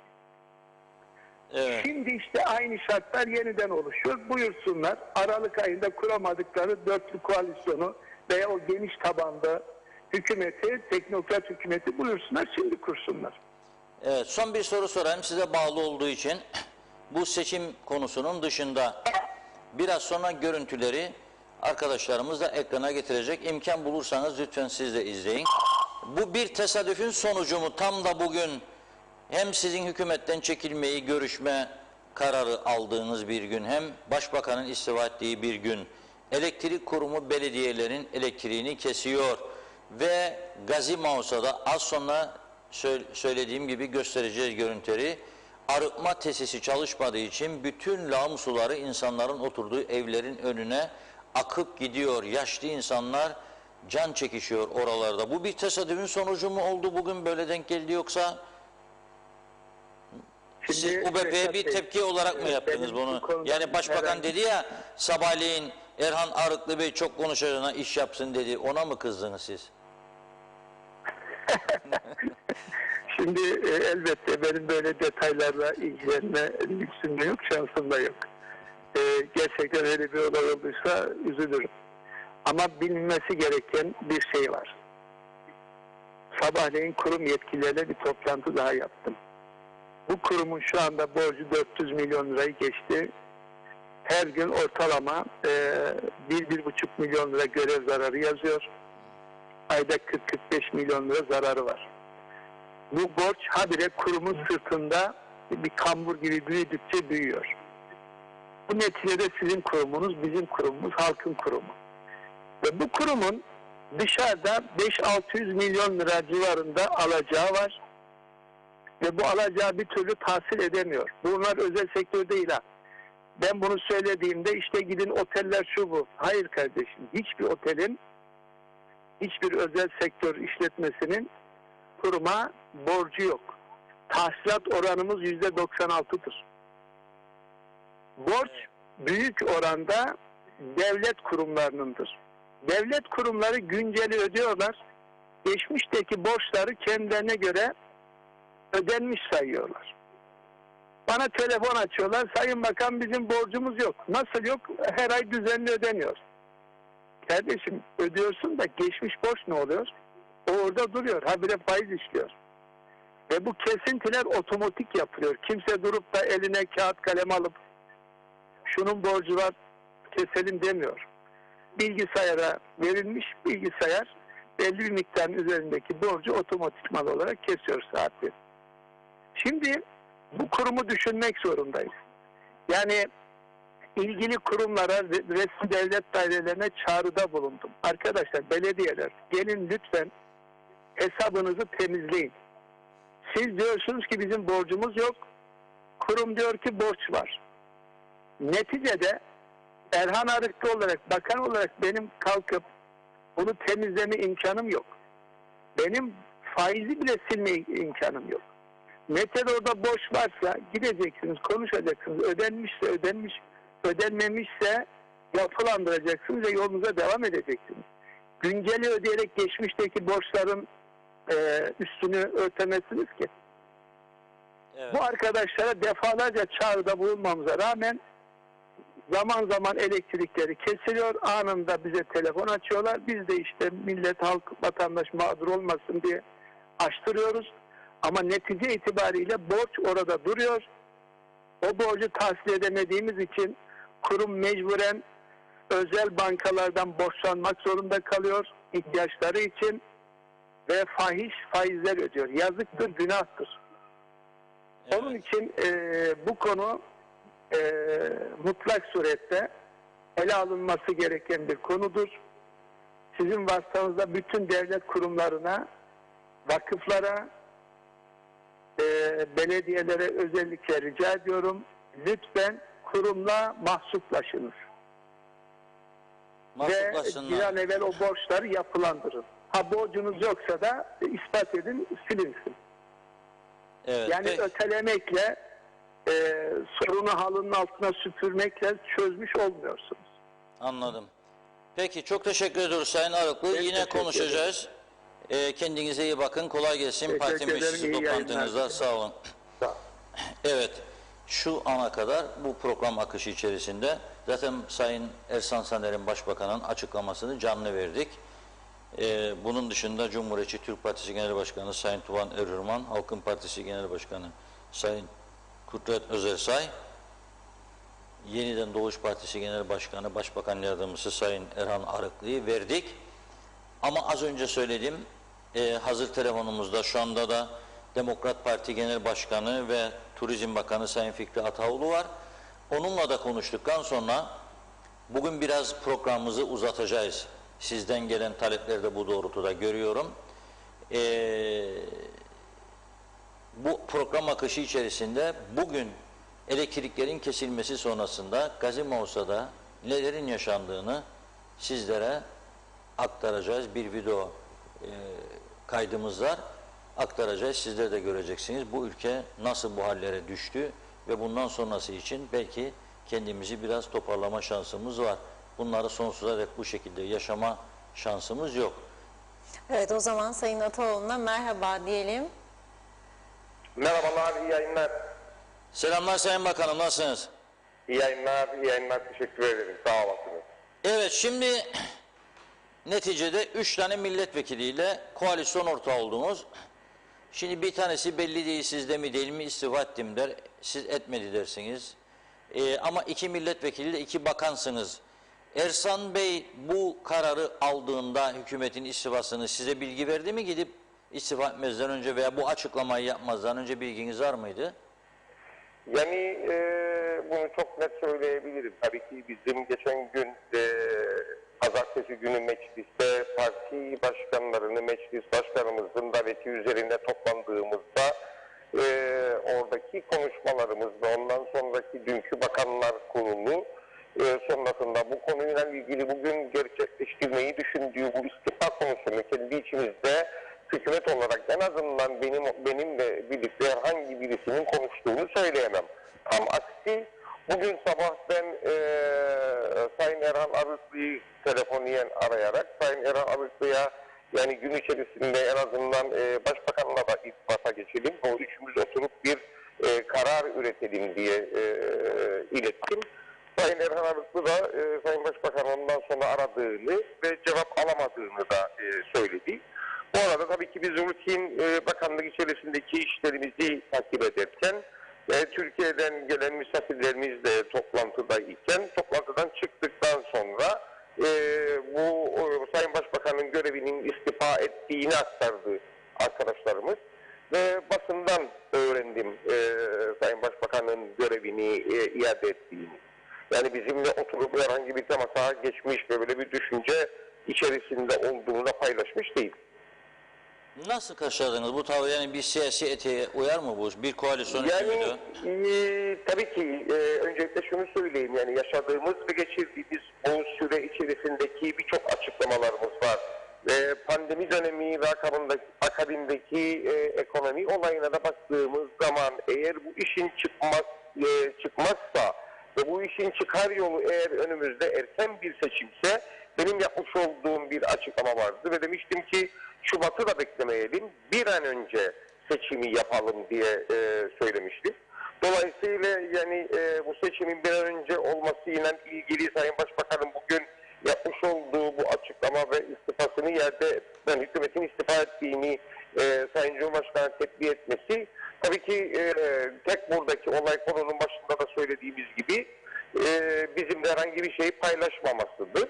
Onun dışında yapmış olduğu tabii ki sürdürülebilir bir yapının olmadığından dolayı bizim de zaten talebimiz Şubat değil, Şubat'ın da öncesinde hatta Kasım-Aralık ayında bir seçim olsun diye konuştuk. Hatta bunun da öncesinde hatırlayacaksınız hükümet kurulurken Ekim ayı diye konuşuldu ama ondan sonra bu süre içerisinde Nisan ayı lanse edildi. Ondan sonra işte pazartesi günü Şubat ayı konuşuldu. Ama yani sürdürülebilir bir durumu olmadığından dolayı bu olayın, bu seçimin Şubat'ı da beklemeden onun da öncesinde olmasına yönelik benim farklı yerlerdeki yapmış olduğum açıklama. Şimdi siz şu anda bütün partileri deneyip Cumhurbaşkanı görev verip de yeni bir oluşuma gidilemeyeceği de belli artık. Yani CTP'ye de verse bu meclis içinden hükümet zor, UBP'ye de verse gene zaten istifa etmiş kişiye. Sizce oy alamadan bu işi bir an önce seçim yapılması mı doğru olan ve bu seçim için siz mesela Erhan Arıklı Bey 26 Aralık en idealdir diyor. Var mısınız böyle bir tarihe? Aralık ayı içerisinde. Zaten biz gün içerisinde tekrar Sayın Erhan Arıklı ile yapmış olduğumuz sohbette hatta bugün benim yanıma da gelerek yine birlikte oturduk, sohbet ettik sağ olsun ve bu sohbet sırasında işte 24 Aralık denildiği tarihe baktık, dedik 24 Aralık değil 26 Aralık'tır hafta sonu. Orada bir tarih düzeltmesi yaptık ve 26 Aralık'ta seçimi yapalım diye mutabık olduk Erhan Bey ile bana yapmış olduğu ziyaretteki sohbetimiz içerisinde. Dolayısıyla 26 Aralık'ta evet bir an önce olsun. Yani neticede Şubat'a kadar beklemenin bir anlamı yok. Şubat'a kadar beklememizin bir anlamı olmadığını eğer bunu bir gerçek olarak sayarsak o zaman bir an önce bu seçimin olması gerekir. Seçim sonrasında da artık halkın takdir edeceği hükümet nasıl oluşacaksa da o gün yine oturur en iyi şekilde hükümet oluşumu gerçekleşir ve bu halkın beklentilerine de ciddi şekilde cevap verir. Çünkü bu süre içerisinde meclis tatili döneminde mecliste çalışan gerek meclis çalışanları gerekse milletvekili arkadaşlarımıza da çok teşekkür ederim. Katkı koyan herkese de teşekkür ederim. En azından bu süre içerisinde çalışıp yasaları geçirmişler. Oy birliğiyle olan yasalarımız var. Beklenti içerisinde olan vatandaşımızın bu yasaların geçirilmesiyle ilgili benim arzu ettiğim meclisin en azından muhalefet tarafından da desteklenip açılması ve bu elzem olan sadece yasaların geçmesiydi. Fakat o da bir şekilde olmadı. Bu da beni üzen bir durum. Çünkü toplumun, vatandaşın beklediği olaylardı bunlar. Ama yani durum böyleyken artık kaçınılmaz bir olaydayız. Peki siz de seçime kadar bir geçici teknokratik hükümet fikrine sıcak bakıyor musunuz? Yani bunu yine pazartesi günkü meclis başkanlığında parti başkanlarıyla toplantı yaptığımız sırada muhalefet partisinden bir arkadaşımızın böyle bir olayı önerdiğinde bu olay oturulur tartışılır diye ben o gün söylemiştim. Ancak hal böyleyken eğer geçmiş dönemde tam 10 aylık bir süredir, bu 10 aylık süre içerisinde veya 10 aylık sürenin öncesinde bir hükümet kurulmasıyla ilgili bütün siyasi partilerin kendi içinde yapmış oldukları görüşmeler sonrasında bu azınlık hükümetin pandemi dönemi ve ekonominin sıkıntılar içerisinde olduğu dönemde bu riski alarak buraya gelmişlerse ve buraya kadar da sürdürebildiysek bu sürdürdüğümüz süre içerisindeki yapmamız gerekenleri esasında biz yapmaya çalıştık. Ancak bunun yanında şimdi artık Sayın Cumhurbaşkanımızın bu süre içerisinde yapacağı bu 2 aylık süreyi kullanır, ne kadar kullanır, kullanması içerisinde de bu hükümet tekrar yeni bir farklı bir hükümet oluşumu olabilir mi? Biraz zor. Bunun yanında farklı bir teknokrat hükümeti oluşmasın olayını yine pazartesi söylediğim gibi bu konuyu oturur tartışırız, hiçbir sıkıntı olmaz. Ama arzu ettiğimiz olay bir an önce eğer çözüm seçimse bu seçimin hızlı bir şekilde olmasıdır bizim arzu ettiğimiz. Evet. Çok teşekkür ediyoruz Sayın Bakan. Kolay gelsin. Hayırlı uğurlu olsun. Diliyorum. Evet. Çok teşekkür ederiz. Sağ olun. Teşekkür ederim. Sağ olun. Şimdi tabii bir de şu var. Herkes seçim olsun, seçim olsun, bir an önce olsun diyor ama hazır mısınız? Hazırız diyor ama 50 tane aday bulacak her parti. Meclis içinde UPP, CTP, HP, TDP, DP, YDP 6 parti 50'şerden 300. 300 aday istiyorlar. Parlamento dışından TKP,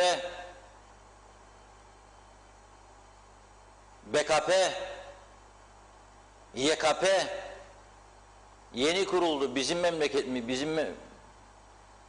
BM galiba bizim memleket, emin değilim. Neyse, Millet Partisi, Millet etti 4.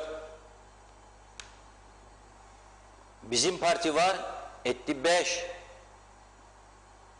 Arif Salih Kırdağ, bilmiyorum çizmeleri giydi mi, onun partisi var 6. TKP, YKP var 7. Aklıma gelen bunlar şimdi. 7-8 tane parti daha parlamento dışında var. MDP var, Milliyetçi Demokrasi Partisi 8. Başka hiçbir parti olmasa da bu 8 tane partiyi 50 ile çarp, 400 da bu, 700 tane aday aranıyor. Düşünebilir misiniz siz? 280 bin seçmen, 700 tane aday lazım.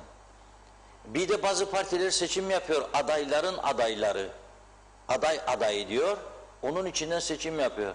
1000 kişi nereden baksana, 1000 kişi bulacaklar. O köy senin, bu köy benim, gezmeye başlasınlar. Gece gündüz listeyi tutsunlar. Sonunda hangileri daha çok oy getirecekse partiye onu çağırırlar ve ne yaparlar? Milletvekili adayı yaparlar. Kazanır kazanmaz önemli değil. Şöyle düşünür bazı kimseler. Der ki, yani işi olmayanlar özellikle veya kamu görevidir, izne çıkar, ondan sonra gider gene görevine. Şöyle der, yahu gir sen bizim partiden aday ol, ne yapsan biz hükümete ortak yahu der. Anahtar parti olacaktır veya iktidar olacak tek başımıza.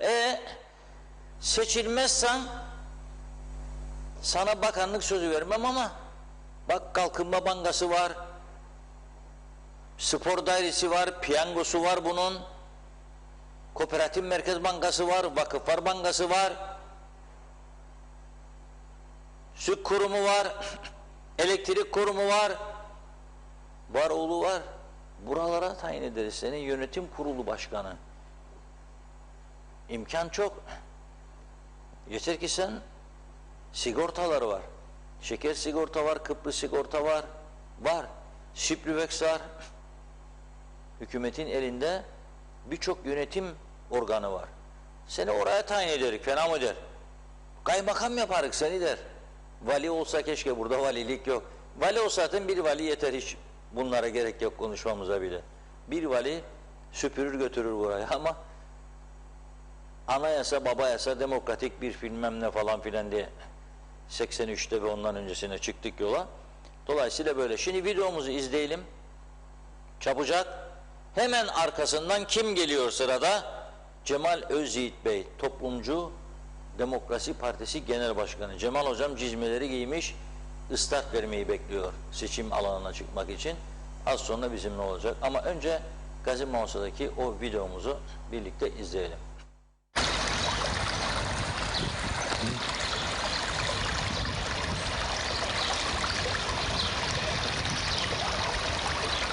Mausa'nın kanalizasyon sistemi. 3 gündür bu şekilde hiç durmadan akar.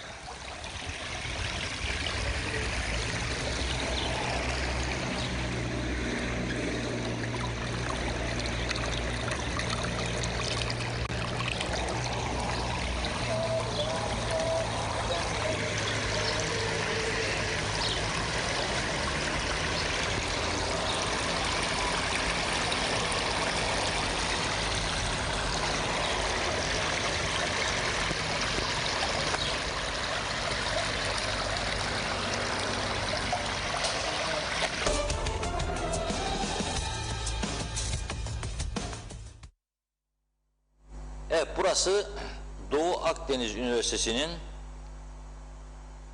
arka kısmı oluyor. 93 yaşındaki yaşlı kadın burada artık kokulardan dayanamayacak hal alınca çocuklarını arıyor, yardım isteyin diyor. Etraf sinekten geçilmiyor, hamam böceği doldu, pis sular bölgeyi sardı. Evin avlusuna girdi sular. Belediyeye bildirdik diyor. Belediye hiçbir şey yapamayız dedi diyor. Taşeron firma çağıramayız diyor. Çünkü ödeyemedik taşeron firmayı daha önce diyor. Ne olacak diyor? Birkaç gün içerisinde bu pis sular evlerin içine girmeye çalışacak diyor. Peki kimin umurunda? Kimsenin. Ne olacak sonra bu işin? Seçim var. Seçimi bekleyecek. Seçime kadar sular evin içinden girerse seçim sonrasında birileri gelip yıkar size mi diyorlar acaba? Gerçekten üzüntü verici bir durum. Arkadaşlar çok üzüntü verici bir durum. Bir başka mesajım daha var. Adapas, babapas diyorlar ya. Şimdi onu size okumadan mümkün değil. Arkadaşlarımız fotoğrafını da bulabilirler. Celal Bayar, İzci Bayar. Herkese yakın bir isim. Yurt dışında yaşasa da önemli bir isim. İzci başkanımız, İzci hocamız yıllardır İngiltere'de yaşıyor ama şan ve şerefle dünya çapında birçok izci kampında, toplantılarında Kuzey Kıbrıs Türk Cumhuriyeti'ni temsil ediyor.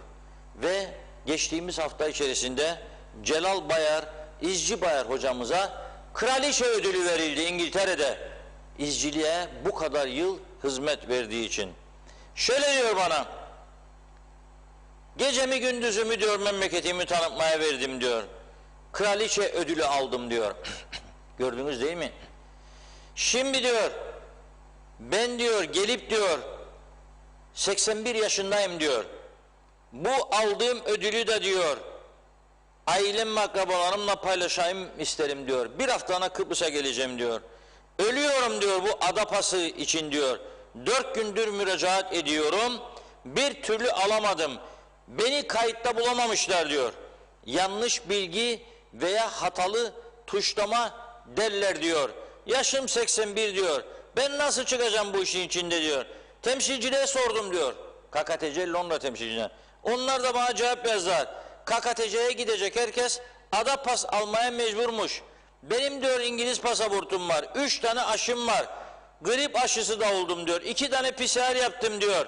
Perşembe gecesi İstanbul üzerinden 01.30'da Ercan'a ineceğim.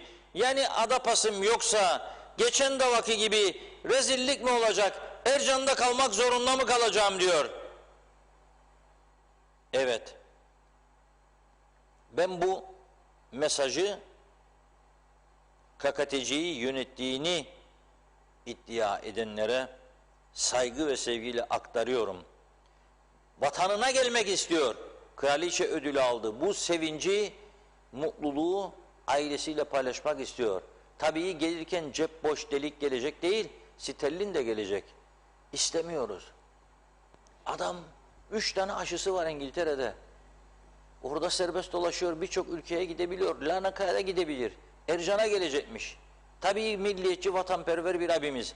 Ben olsam Larnaka'ya inirdim. Ben de milliyetçiyim ama inerdim. Dini imanı yok. Ve bunlara gösterirdim, inirdim Larnaka'ya. Hadi bakayım sizi, Hotre Meydan. 2 aşıya kabul ediyor orası. Sanki onlar koronadan korkmuyor. Sanki onlar halkını düşünmüyor. 2 aşıyla gel. Benimki burada 3 aşı yetmez. PCR o da yetmez. Adapasmış. Ne Adapası ya? Yapamıyorlar. Sistemin çalışmıyor. Vazgeçin diyorum günlerdir bu işten. Zarar veriyorsunuz. Ülkemize, insanımıza zarar veriyorsunuz. Kasıtlı bir şekilde yapıyorsunuz.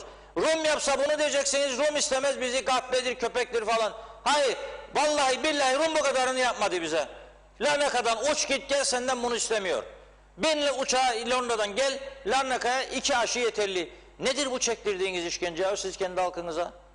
Yazıklar olsun. Onun için ben ne diyorum, bir seçim ama ne değişecek? Onu da düşünüyorum. Değişecek mi acaba? Daha kötüsü de gelebilir. Daha ağır şartlarda getirebilirler. O da olabilir. İlla çok iyi olacaktır demiyorum.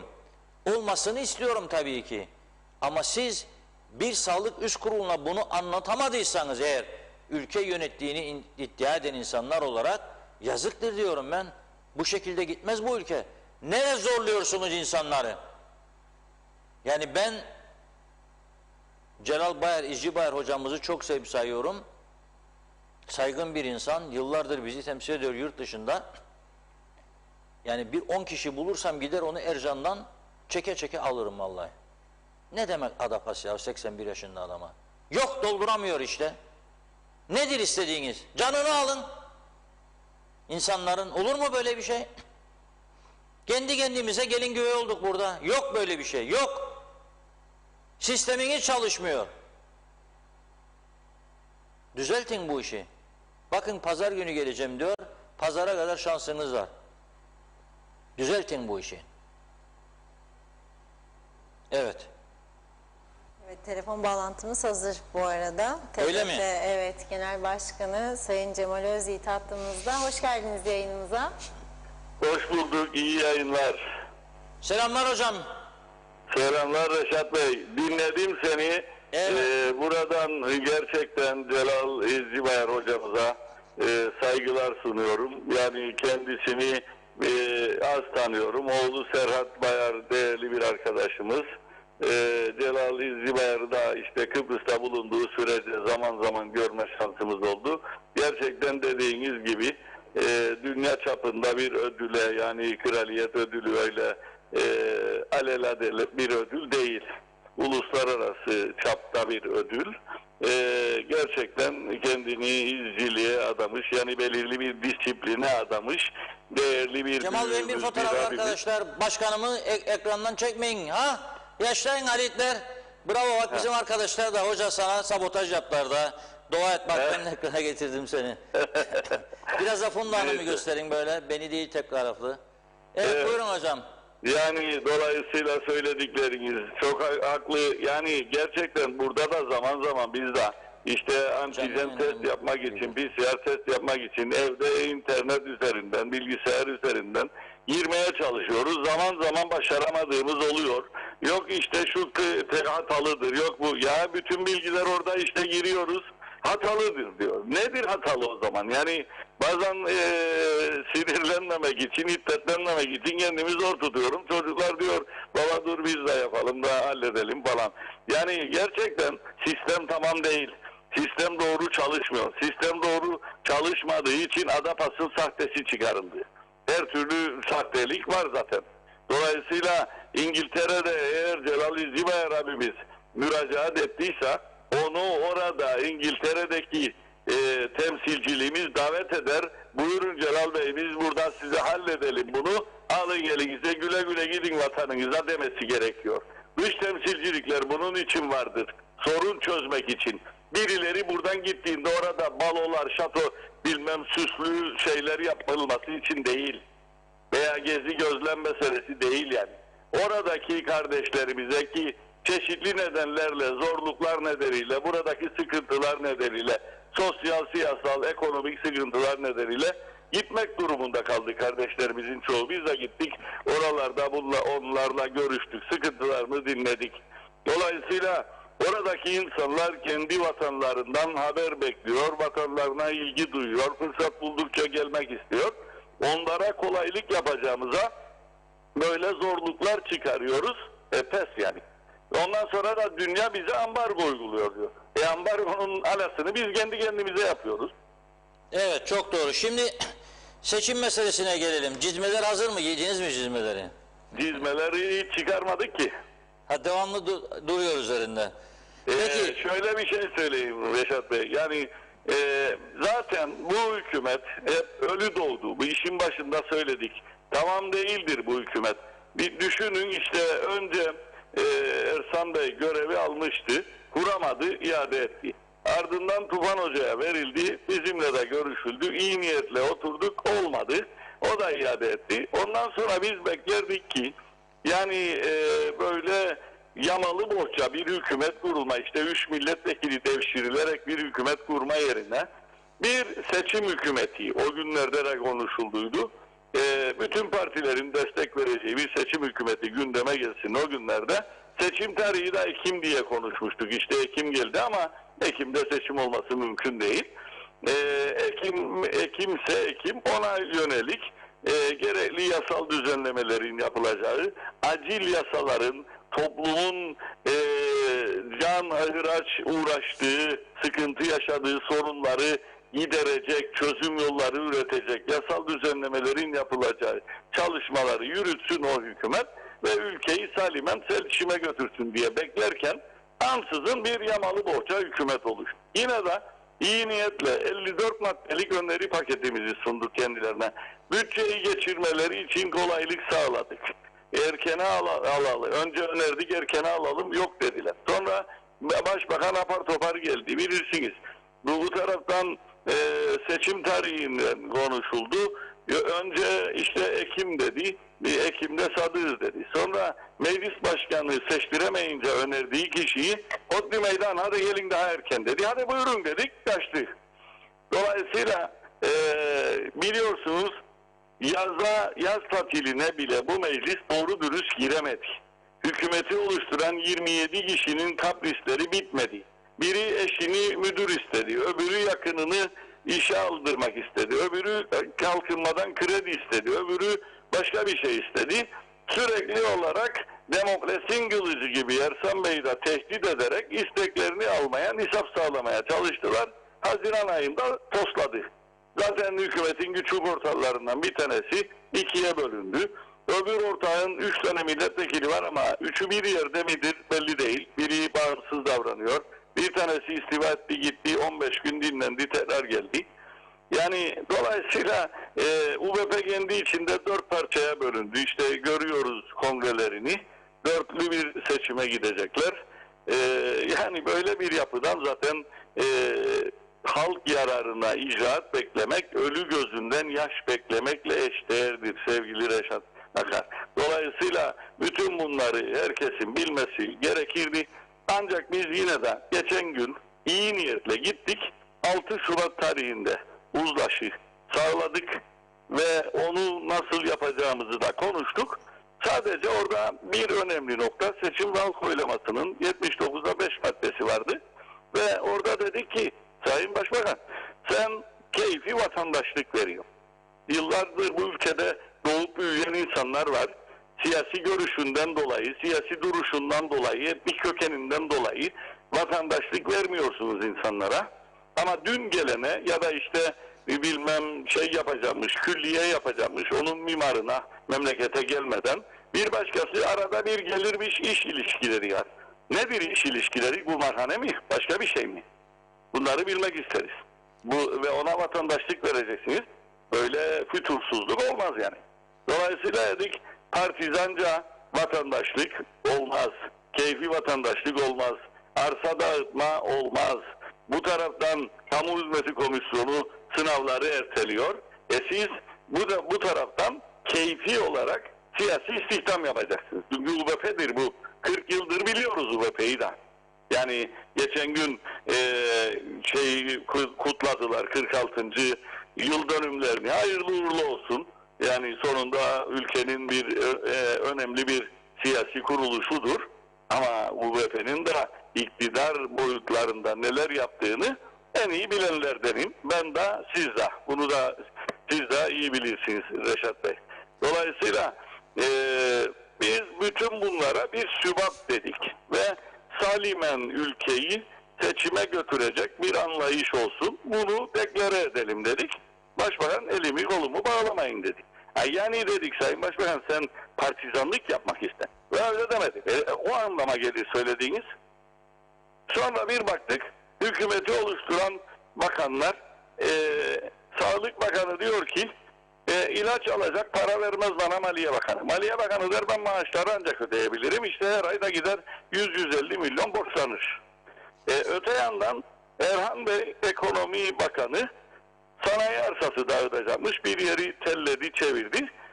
Tarım Bakanı dedi hayır burası tarım arazisidir. Ya kazıkları söken ya ben gider sökerim dedi. Polislik oldular. Evet, bizim bir dava açmamız var geçen gün.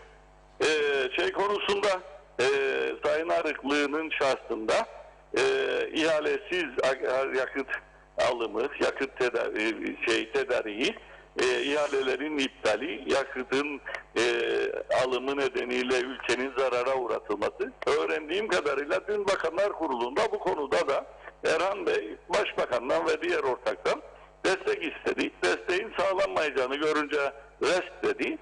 Bütün bunlardan en nihayet bugün Sayın Başbakan gitti. İstifasını sunmuş. Tabii düşün, sundu. hükümet ortağı da diyor ki bizim haberimiz olmadı diyor. Televizyondan duyduk diyor. Şimdi siz nasıl bir çıkış yolu düşünüyorsunuz? Erken seçim bu yıl içinde, yani Aralık ayını telaffuz etmeye başlayanlar var. Siz buna katılıyor musunuz, Aralık ayında bir seçim olması? Şimdi Reşat Bey, biz iyi niyetle geçen günkü toplantıya da gitmiştik. 6 Şubat diye belirlenmişti. Okulların tatil olduğu bir dönemde ki bilirsiniz, eğer seçim ve halk oylaması yasasını değiştiremezsek sayım uzun sürer. Bu nedenle ertesi günü tatil olacağı bir gün olursa iyi olur diye düşünülmüştü. Bu çerçevede işte 6 Şubat'ta hemfikir olduk. Ama şimdi süreç başlaması gerekiyor. Örneğin Sayın Saner başka bir arayış içindeyse ve oyalama taktikleriyle kurultayı atlatalım böyle düşmüş hükümetle, bu arada yapacağınızı yapın mentalitesiyle gidilecekse yok, bu kabul edilebilir bir şey değildir ve toplum hep beraber ayağa kalkmalı. Dur, ne yapıyorsunuz demelidir. 60 gün biraz bunun meselesidir. Yani 6 Aralık'a kadar oyalayalım işleri. 6 Aralık'ta ilan ederiz, 6 Şubat'ta yaparız meselesidir bu. Şimdi Sayın Cumhurbaşkanı da buna alet olmamalıdır. Bunlar doğru yaklaşımlar değil. Dolayısıyla benim Sayın Tatar'a çağrım yarından tezi yok. Hükümet bugün istifasını sundu. Aldınız, kabul ettiniz. O zaman yarından itibaren siyasi partilerle görüşmelerinizi başlatmanız gerekiyor. Eğer birileri size çıkar derse ben hükümeti kurmaya hazırım, işte şöyle temaslarım var falan, o zaman çağırırsınız, dersiniz ki buyur kardeşim 15 gün süren var, git kur. Veya belki Kudret Bey'in dediği gibi teknokratlardan oluşan bir seçim hükümeti, ülkeyi partizanlığı ortadan kaldıracak, ülkeyi salimen seçime götürecek bir seçim hükümeti olur. Onu da oturur elbette değerlendiririz. Bizim derdimiz partizanlığa dur diyecek, keyfi hareketlere dur diyecek, ülkenin zaten kıt olan kaynaklarını peşkeş çekerek, fütursuzca dağıtarak daha da büyük hasarlara yol açacak anlayışın olmayacağı bir hükümetle ülkenin en erken zamanda salimen seçime götürülmesidir. Evet, çok teşekkür ediyoruz Sayın Cemal Özyiğit. Gerçekten önemli bir konuya dikkat çektiniz siz de. Evet. Sağ olun. Size kolaylıklar diliyoruz. Erken seçim olacak gibi. Artık ok yaydan fırlamıştır derler. Öyle görüyoruz. Hayırlı uğurlu olsun. Sağ olun. Toplumda, Reşat Bey, bir cümle ekleyebilir miyim? Tabii, buyurun hocam. Toplum, biraz önce bir şey söylediniz işte, gelecek olan acaba eskisini aradır mı? Yani veya daha olumsuz işler mi yapar, daha iyi mi işler yapar? Yani daha iyi işler dedim yapması hepimizin dileği. Bunun için de ben açıkça şunu söylüyorum. Biz de dahil seçim döneminde halka neler söyledik? Hükümete geldik, ne yaptık, ne yapabildik, neyi, niçin yaptık ya da yapamadık? Muhalefette izlediğimiz yol. Hepimizin ayrı ayrı halk bunun bir muhakemesini, muhasebesini yapmalıdır ve kendine göre geçer not verdiği parti ya da partilere gidip oy verebilmelidir. Peki, çok teşekkür ediyoruz. Sağ olun, var olun. Ben teşekkür ederim. Size de iyi yayınlar dilerim. Evet, vaktimizi oldukça doldurmuş vaziyetteyiz. Evet. Funda Hanım biraz sonra da ana haber bülteninde sizlerle olacak. Zaten ana haber bülteninin büyük bir kısmını burada tamamlamış olduk. Yani bütün gelişmelerden sizleri haberdar ettik. Yalnız bir uyarıyla kapatacağım programı. Diyor ki, bana mesajı gönderen, hani konuşuyoruz ya, yaşlılara dadandılar, telefon açıyorlar, banka hesabınız yanlıştır, paranıza el koyacaklar, biz size bir hesap veriyoruz, ben polisim, komiserim falan filan. Şöyle diyor, çok acil bir durumla karşı karşıya geldik diyor. Annemi ve babamı 3 farklı numaradan rahatsız ederek diyor, banka hesaplarını sorgulamaya çalıştılar. Korkutarak rahatsız ettiler. Sonuçta bu kişiler yaşlı başlı, şeker hastası, kalp hastası da çok korktular. 3 kez de arayınca arka arkaya numaralarını tespit ettik diyor. Numaraları veriyorum. 0552 838 43 68 0552 65 68 918 0552 83 84 362. Şansımıza diyor bizi aradıklarında Lefkoşa polis binasına yakındık diyor. Gidip polise diyor bildirdik. Sizin aracılığınıza da halkımıza canlı yayından bu durumu bildirirseniz çok sevinirim diyor Şerife Hanım. Geçmiş olsun diyoruz ve uyanık olun diyoruz. Kim ararsa arasın sakın ola kanmayın. Hesap numarası, kimlik bilgisi vermeyin. Ben bankadan arıyorum dese de vermeyin ve polise ihbar edin. Tabii polis hangi birine yetişecek o ayrı bir konu. Çok olay var. Bazılarına yetişemiyor polis. Geçen gün söyledim, gene söylüyorum. Sanki bir el polisimiz de böyle bastırmaya çalışıyor. Onun için önümüzde çok ciddi bir süreç vardır. Ya uyanalım ya uyanalım. Evet, buyurun. Deyip noktalayalım. Ağzınıza sağlık. Çok teşekkür ediyoruz. Evet sevgili izleyenlerimiz, bugünlük programımızın sonuna geldik. Gerçekten çok kısa bir aranın ardından ben tekrar ana haber bülteninde sizlerle birlikte olacağım. Şimdilik hoşçakalın.